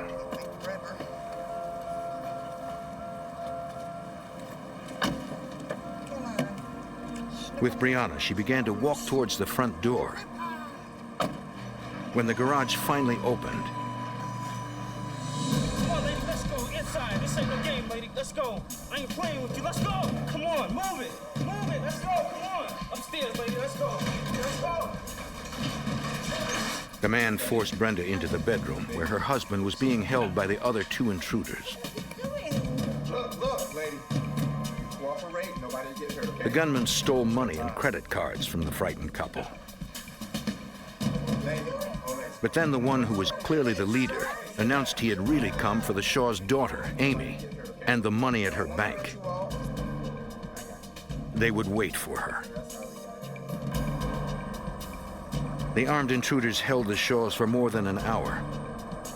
Oh, lady, back. Sit down. Sit down.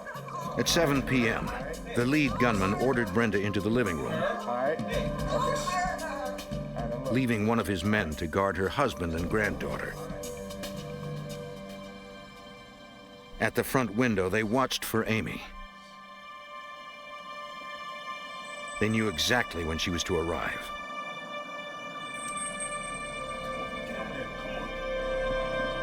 For Amy Shaw, it was an ordinary Friday evening.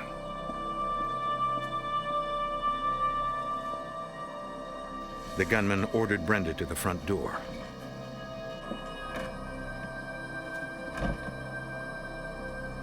Usually it was unlocked, so Amy was surprised she couldn't get in.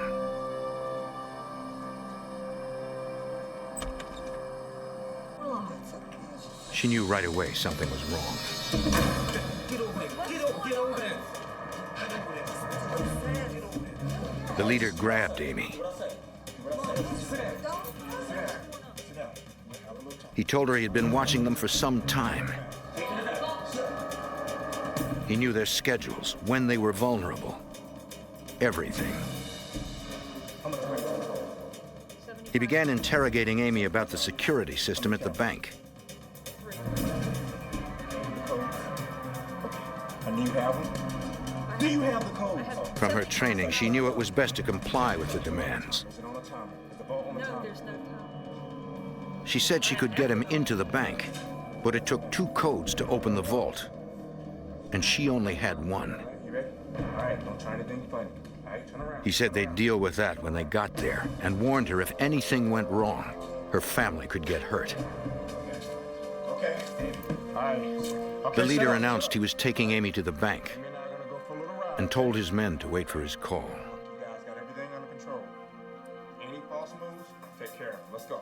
Come on. Come on. Sorry. Her parents and little girl could only hope that she would not be harmed.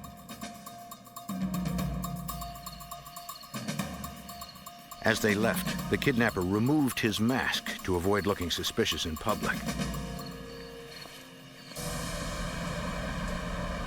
At gunpoint, Amy drove across the Savannah River from South Carolina into Georgia and to the bank where she worked.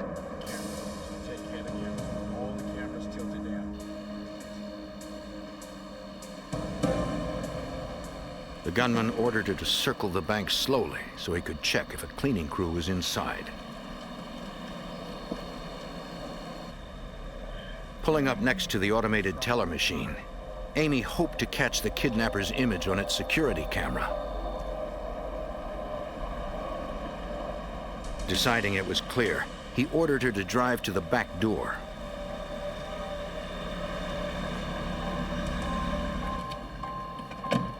He told her that when they got inside, she was to explain all of her actions so he would know she wasn't setting off any alarms, and warned her again not to make any mistakes.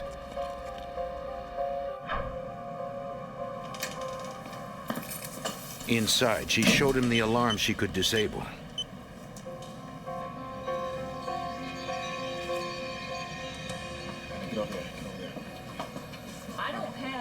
But as she had explained, she could not open the main vault door alone. She had one combination, but a co-worker had the other. The kidnapper reminded Amy that her family would remain safe only if he could get inside the vault. Get to the phone. At the Shaw residence, the intruders moved the family to the living room where they could watch the front. The Shaws hoped it would end peacefully, but the men seemed to grow agitated, their guns at the ready.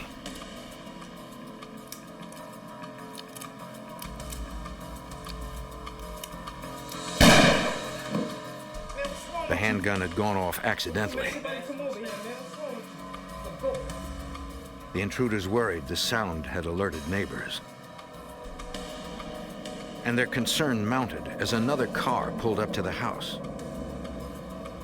Somebody's coming. Get over by the door. It was Amy's brother-in-law and sister, and their young daughter arriving for a visit.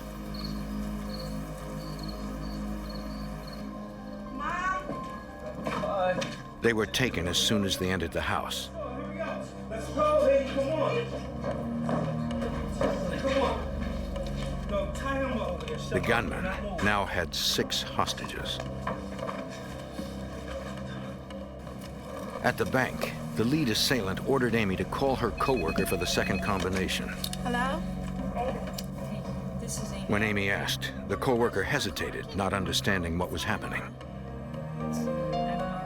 Amy tried to explain that her family was being held hostage. Get me the combination. The gunman took over, threatening to come get the code himself. Okay, just calm down. Fearing for Amy's safety, the co-worker gave her the second combination. The gunman made sure the woman stayed on the line so she couldn't call police. Amy nervously punched in the second part of the combination. But the vault remained locked. You gave me the wrong combination. Make it work or else. She carefully tried again.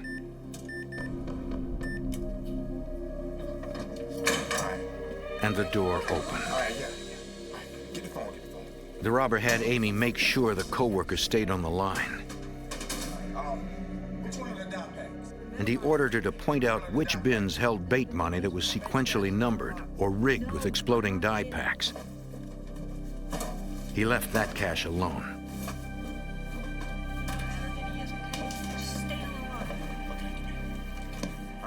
After the robber loaded up the money, he ordered Amy to call her parents' home on a second line.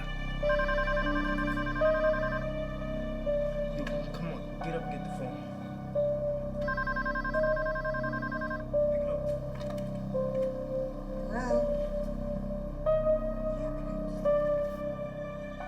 The leader ordered his men to take care of things at the house, then leave and page him when they were clear. And get out.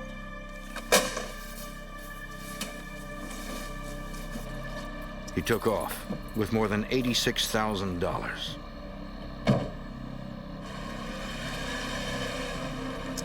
Once he was gone, Amy set off the alarm to bring help. Then, frantic with worry, she called home. Her mother warned her not to call police. The armed men were still there. But it was too late. She already had. Mom, don't hang up. Mom.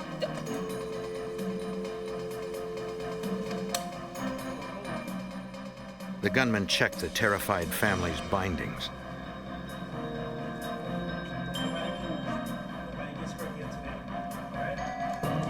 It seemed like they were going to leave.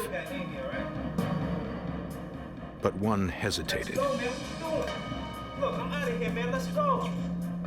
There were 6 witnesses to the crime. Yo, come on, man. Let's go.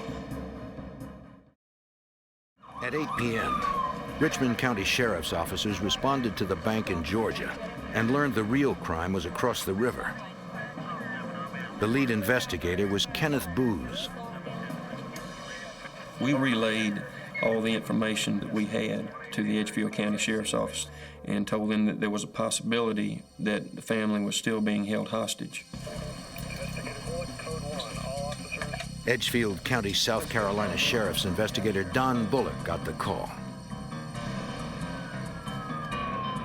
We had a family hostage situation. Respond was code 1. That's everything you got, as fast as you can get there. The family had called, saying the gunman had left, but the deputies had to be sure. Sheriff's office, open up. Sir, step back. The deputies checked the house for the intruders. They were gone. They were safe. Nobody was hurt.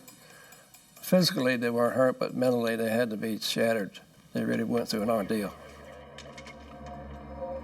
The Shaws described the men as best they could. They never saw faces and knew only they were African-American males. Look, we still got Amy, all right? The men were armed and aggressive. Come on, man. Let's go. What you doing? One had held a gun to Parker's head. Look, I'm out of here, man. Let's go. But the shot never came.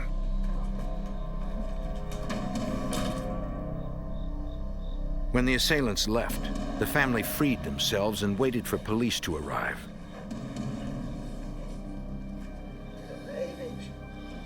Parker explained that the gunman took the keys to his son-in-law's car and described what they were wearing. Deputies put out an APB. As with any bank robbery, the Richmond County authorities notified the FBI. Special Agent Jerry Jones of the Augusta, Georgia resident agency arrived to interview Amy. She described the leader of the group and the direction in which he fled. She said she might have captured an image of him and told Special Agent Jones about the camera on the ATM. She tried to get him into a position where the camera may take a photograph of him. As it turns out, the camera was activated only when one puts one's card into the machine, so that didn't work. The cameras inside didn't catch him either. At the North Augusta crime scene, investigator Bullock arrived and was briefed on the search for evidence. Technicians from the South Carolina Law Enforcement Division had found oily shoe prints on the garage floor and photographed them for future comparison if suspects were located. From inside the house, technicians recovered a single cartridge from the bullet fired in the living room. It was from a .38 caliber handgun, but had no prints on it. Attempts to recover the assailants' fingerprints elsewhere failed as well, since they had worn gloves throughout the crime. At the top of the driveway, investigators located a vehicle stuck in a ditch. The two suspects, when they left the house, they were going to take a car, and they got the key from the victims in the house. In their haste to back out of the driveway, they backed into a ditch and could not get the car out of the ditch, so they left on foot. The technicians recovered foreign fingerprints from the vehicle. More evidence to compare to any later suspects. Nearby, they located several items they believed had been dropped by the fleeing gunman.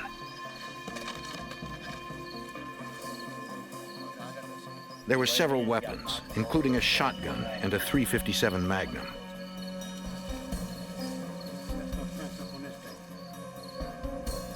Clothes, masks, and gloves found in the bushes matched what the assailants reportedly had worn. Without the clothes, police didn't have much of a description of the suspects. They updated the already vague APB. 3 African-American males, 2 probably on foot, 1 in a dark blue sedan, armed and considered dangerous.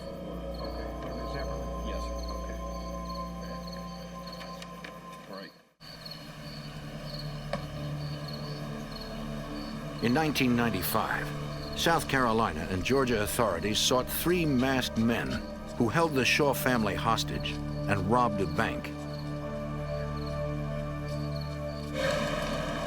Within an hour of the 911 call, an off-duty deputy was en route to the Shaw house when he heard the revised APB. He spotted 2 men, roughly fitting the description, walking away from the neighborhood where the Shaws lived. Hey guys, let me talk to you for just a second. Where you guys coming from? The deputy questioned the pair, according to Sheriff's investigator Don Bullock. They asked him what they were doing there, and they said, we were up at the church playing basketball, and they had no basketball and no transportation. Backup soon arrived. The deputies knew the church mentioned had no lights on its basketball court. And being that time of night, it was dark. The red flags just flew up. It was, he put 2 and 2 together. If you don't mind, can we just take them back around the corner in your car since I don't have a cage? Come on, guys, we'll just clear you up real quick and that'll be nothing to it. The young men agreed to go to a police staging area near the Shaw house for further questioning. They were identified as Daniel Evans and Lamarco Roscoe. At the bank, FBI Special Agent Jerry Jones received word of the 2 men in custody. I elected to leave the bank because the victim teller was comfortable and secure. So I left the bank and went over to South Carolina to interview the 2 suspects. Jones made it to the police staging area about the same time as the suspects. He and Sheriff's investigator Kenneth Booz knew that with more than one suspect involved, it was best to talk to them separately. We separated them because most of the time they'll start breaking down, but they'll start wondering what the other suspect has told us. When they start realizing that the other one might be talking, then they want to be the first one to get on the bandwagon and start cooperating. The men had been unable to give details about the church where they had allegedly been playing basketball. And investigators sensed they were involved in the crime. Special Agent Jones began with Lamarco Roscoe. You develop a concept of what their greatest fear is, some weakness they may have in their past or their family or something of that sort. And in this particular case, it was fear of the death penalty that got Roscoe's attention. Jones knew Amy Shaw was safe, but gambled that Roscoe did not. He told him his primary concern was Amy's safety. I told him that he needed to know that if the third robber killed her, that he would face the electric chair for his complicity in the robbery. So everything I told him was the truth. My primary interest was the safety and welfare of the victim teller. And it is true that had the third robber killed Amy Shaw, they would both have faced the death penalty. The suspect soon admitted his involvement in the crime. When asked for the name of the leader of the group, he said he only knew him by his first name, Chris, and believed his last name started with a J. Another law enforcement officer who was familiar with a number of ne'er-do-wells in the Augusta area recognized the name and actually asked if that was in fact Christopher Jaburk, which he replied that it was. Jones then interviewed the second suspect, Daniel Evans.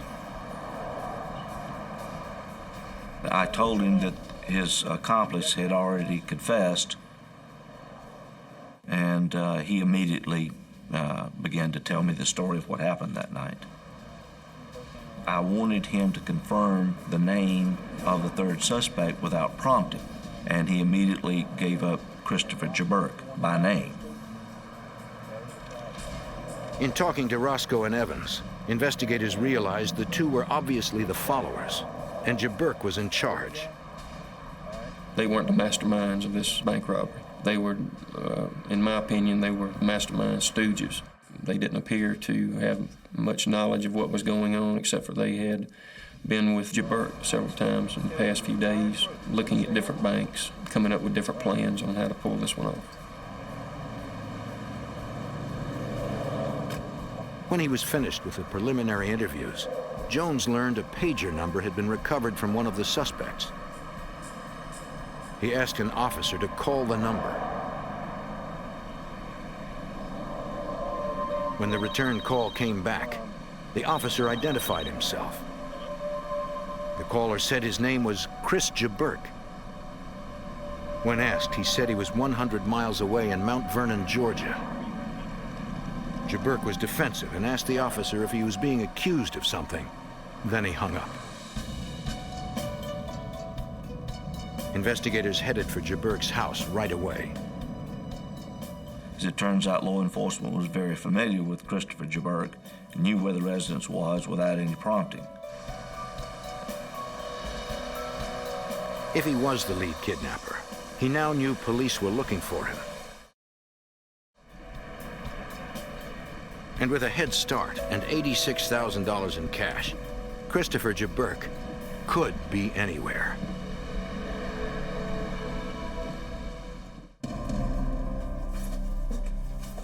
In October 1995, authorities were seeking Christopher Jaburk, wanted for armed kidnapping and bank robbery.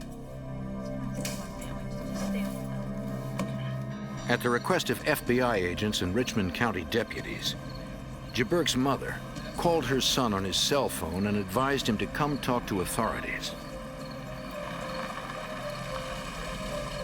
Around 1 a.m., he arrived with his girlfriend.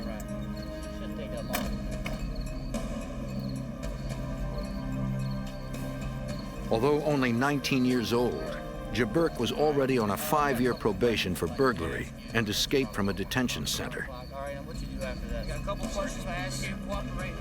The investigators took him in for questioning. Yeah, we would just like to verify that standard procedure. His girlfriend agreed to come in too. At the Sheriff's Department, FBI Special Agent Jerry Jones questioned Jaburk about the kidnapping of the Shaw family and the bank robbery in Georgia. I got a phone call from my girlfriend. Jaburk admitted knowing the two confessed gunmen, Daniel Evans and Lamarco Roscoe, but denied any involvement in the crime. And then He said he was in Mount Vernon, Georgia, with his girlfriend and another female friend at the time in question. Jabberk at first gave the two girls as his alibi, claiming to have gone with one of the girls to pick up the other girl and then come back to Augusta, Georgia, and stated that he was with the two girls the entire day, and even after they arrived back in Augusta, Georgia, they went to a movie together, all three of them. Temporarily halting the interview, Jones went to talk to the girlfriend and the second friend who had come to the station at the request of investigators.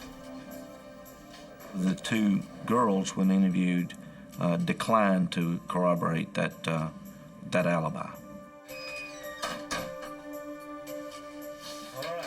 The two girls don't back up the story. Jabberk quickly tried to come up with a new alibi, according to Richmond County Sheriff's investigator Kenneth Booz. He said that he couldn't tell us his whereabouts at the time of the robbery because he was involved in some other criminal activity. It was a drug deal in Atlanta, Georgia, according to him. Two guys named Roscoe and Abe? Jabberk's new story didn't convince anyone. Federal authorities charged him with 6 counts, including conspiracy, carjacking, kidnapping, and armed bank robbery. After further interviews with Jabberk, he finally started cooperating and told us that he was involved in this robbery and kidnapping, and that he was actually the one that did it, but he wasn't the mastermind, that he was involved with some large-scale criminal organization, and that he couldn't reveal any more information because he was afraid for his family. It was another obvious lie by a man desperately trying to protect himself.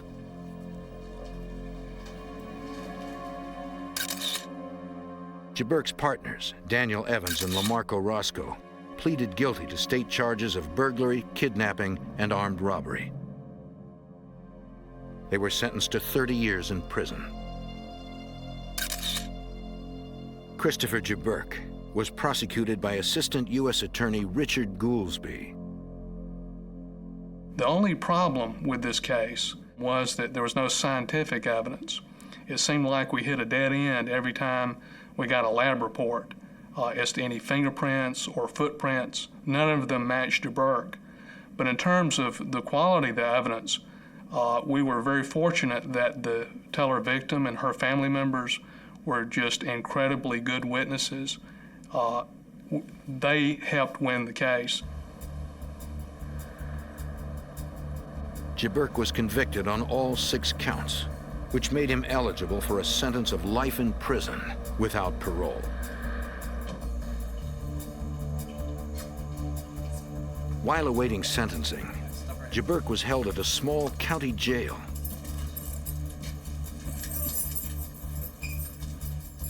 There, he met another inmate. Jerome Frierson Bay, also a bank robber, was awaiting trial on 3 armed robberies. At the time, the jail was undergoing construction to expand the facility. Ask that one guard knock that door. There was plenty of time to plan an escape. I think I seen that right around noon or whatnot. On March 27, 1996, a guard on routine patrol noticed an open door. A head count revealed 2 inmates were missing: Christopher Jabberk and Jerome Frierson Bay. Construction workers had seen 2 prisoners running toward a wooded area near the prison. Search teams combed the woods, but no one spotted the men. The search moved into the area's denser forest and swamps. And helicopters flew grid patterns overhead. Still, nothing.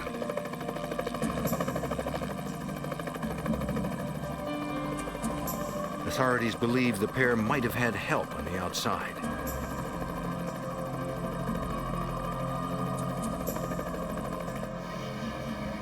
Police tried to seal the perimeter, putting up roadblocks to stop and check vehicles.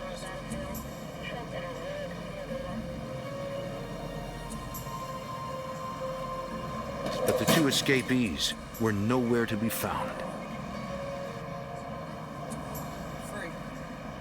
Jaburk's escape posed a danger to the Shaw family, who had testified at his trial. We needed to contact the victims' family members and let them know about it, and to take other precautions that you would in a situation like this. While the search continued, Edgefield County, South Carolina deputies began spot checks on the Shaw family to make sure they were safe. I was convinced that at some point in time he would come back to the mother. We established a surveillance, 24-hour surveillance of the mother and the girlfriend. Authorities watched, but Jaburk never showed. Then, FBI Special Agent Doug Fender developed a surprising lead. Myself and other local law enforcement officials were conducting a separate auto theft investigation in the Augusta, Georgia area concerning the theft of a green Mitsubishi Eclipse. We were able to identify an individual in jail who indicated that he had transferred this stolen vehicle to one of the female associates of Jaburk. Agents interviewed the young woman at the hotel where she worked. Initially, she denied any knowledge of the jailbreak, but Special Agent Fender tried to get her to cooperate. This job is mainly about talking to people. When you put all the fancy forensic techniques and those sorts of things aside, probably the success of most agents is based upon their ability to solicit information from individuals and make them tell them something that they probably don't want to share with you. When she realized she herself could go to jail, she admitted helping in the escape. She said that she and Jaburk's girlfriend delivered a stolen car to a parking lot near a wooded area by the prison. After he escaped from the jail, he just got into the getaway car and made his escape with Frierson Bay.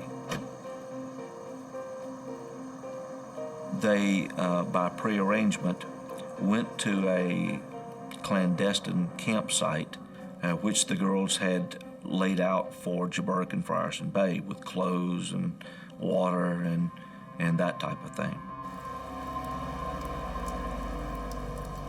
The escapees easily found the stashed clothes, food, and weapons.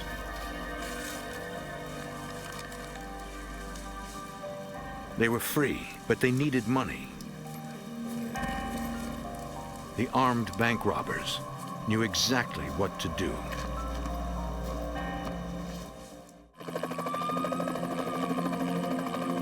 In 1996, escaped prisoners Christopher Jaburk and Jerome Frierson Bay fled a county jail in a stolen car.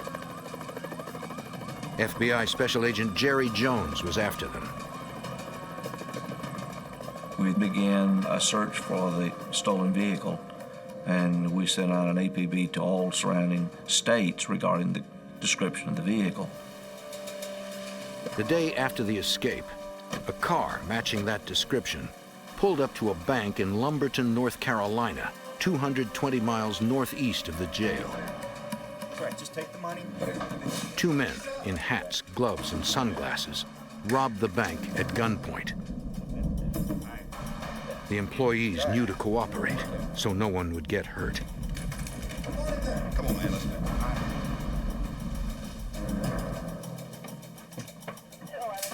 Lumberton police and North Carolina FBI agents responded to the scene. They determined $4,500 had been taken from the bank's vault. Security cameras were rolling during the robbery. The images were too blurry to make out faces, but the descriptions given by employees resembled Jaburk and Frierson Bay. And the car they left in matched the one the fugitives had. I'll be there. Thanks. The car was the best lead for Special Agent Doug Fender.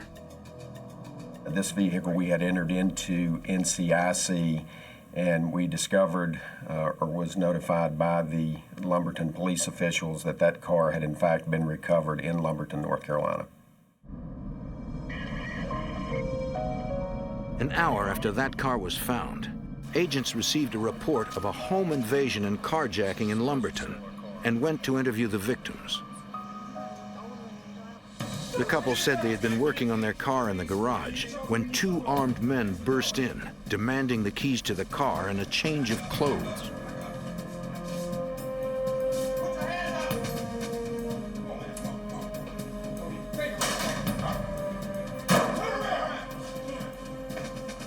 Then left as quickly as they had arrived.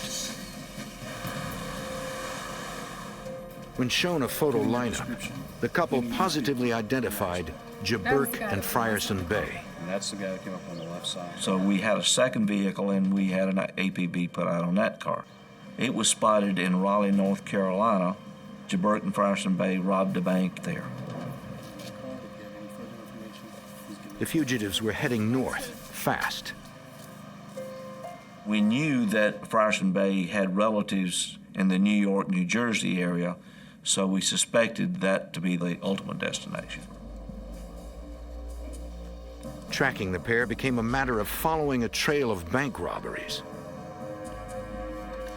What we noticed was a trend of bank robberies that were occurring up and down the I-95 corridor. At the time we were tracking Frierson Bay and Jaburk, we suspected them in approximately 11 to 14 bank robberies up and down the East Coast. In some of the robberies, men matching the description of one or both of the fugitives were captured on surveillance video. We were able, through photographic surveillance and also witness identification, to establish that the two of them were together at least until they reached the Fredericksburg, Virginia area. Agents focused their search in New Jersey, where Frierson Bay had family. Based upon two tips that were called into a nationally televised program, Frierson Bay was tracked to a motel located in the Paterson, New Jersey area. A surveillance by members of the New Jersey FBI office was established.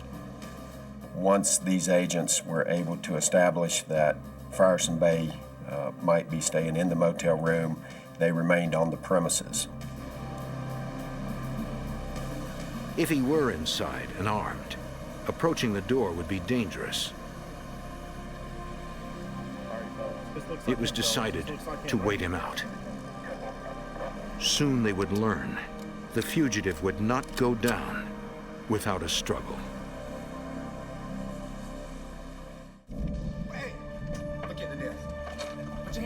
After two escaped prisoners committed a string of armed bank robberies, agents believed they had tracked one of them, Jerome Frierson Bay, to a New Jersey motel.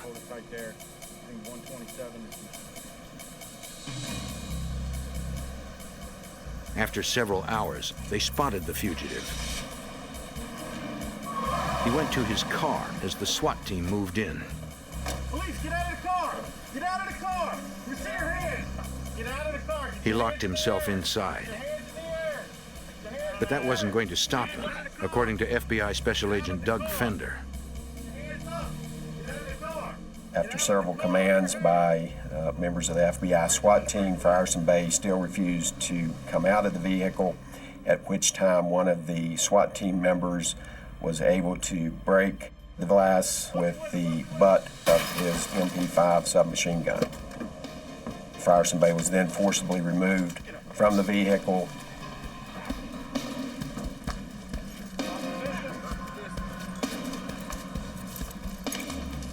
From his car, the SWAT team recovered a loaded .40 caliber Glock semi-automatic handgun, along with $1,500 in stolen cash.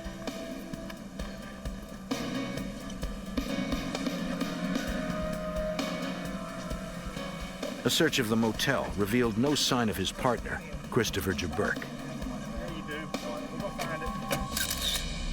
Jerome Frierson Bay pleaded guilty to 10 bank robberies and was sentenced to 19 years in federal prison without the possibility of parole.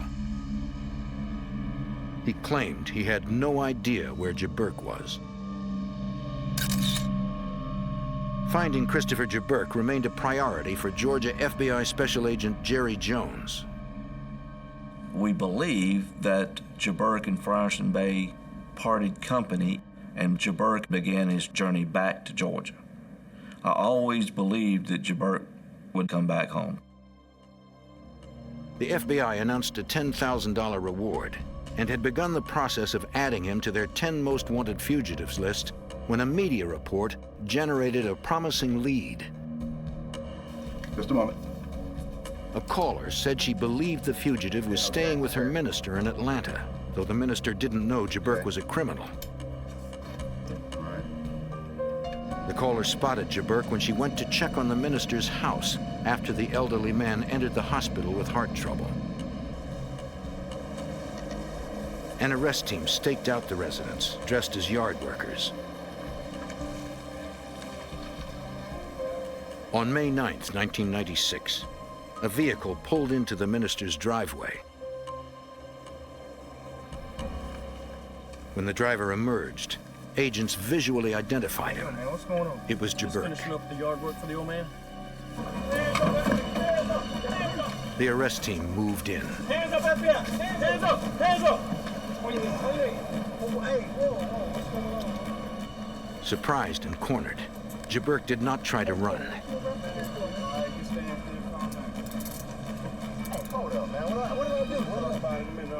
When they searched him, agents found $2,000 in his sock. Hey!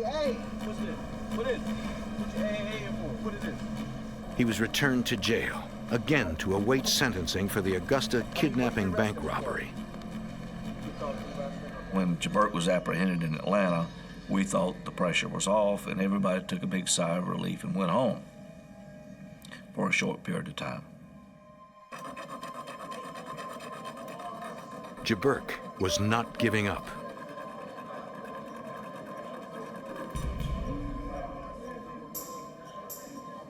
Six weeks after his recapture, he once again broke out of his cell.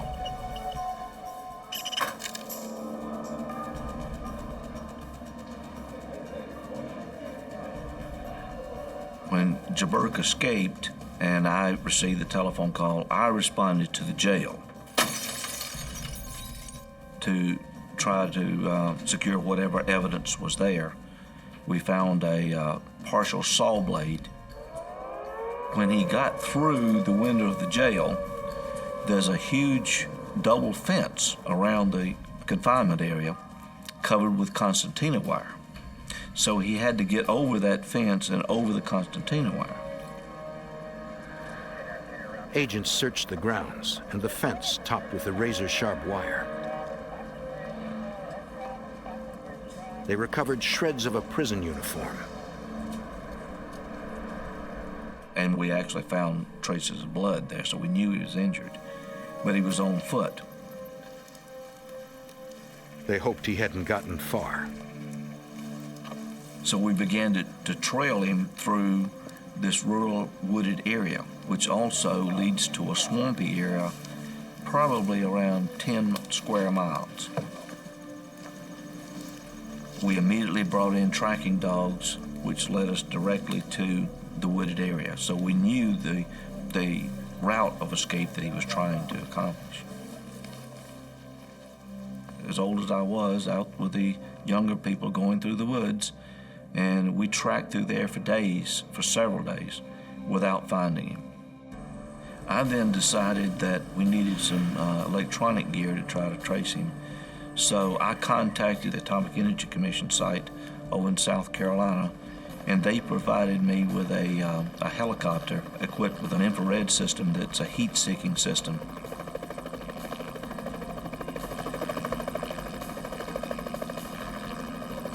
They searched dozens of square miles with the highly sensitive equipment. But somehow, Jaburk managed to avoid detection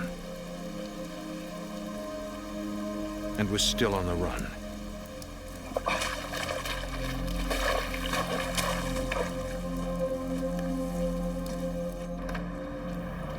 4 days later, an off-duty sheriff's deputy in nearby Appling, Georgia, thought he spotted the fugitive.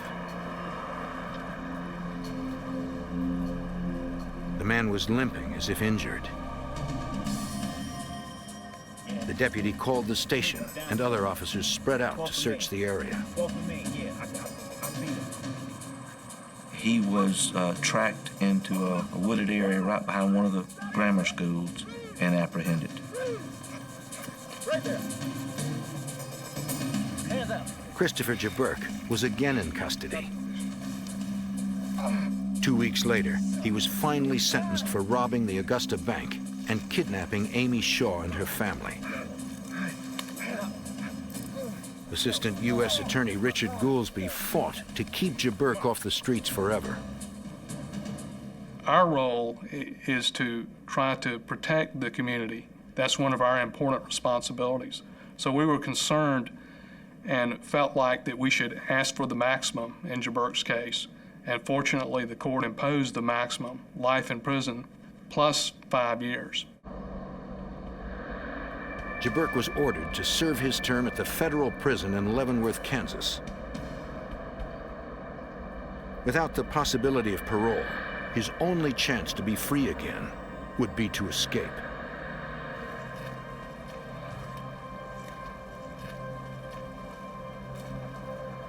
Several weeks into his sentence, Jaburk was caught trying to do exactly that by hanging on underneath a prison laundry truck.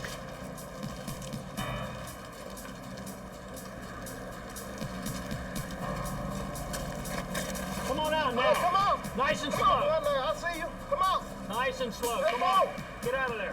He had almost made it to the front gate.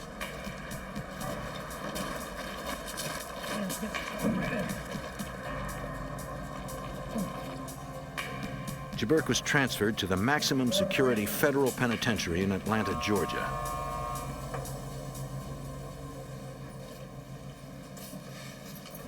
Even if Harry Houdini was in the Atlanta federal pen, he wouldn't be able to get out, and Christopher Jaburk is no Harry Houdini. No one doubts Jaburk will try again. But now, he is held in one of the most secure prisons in America.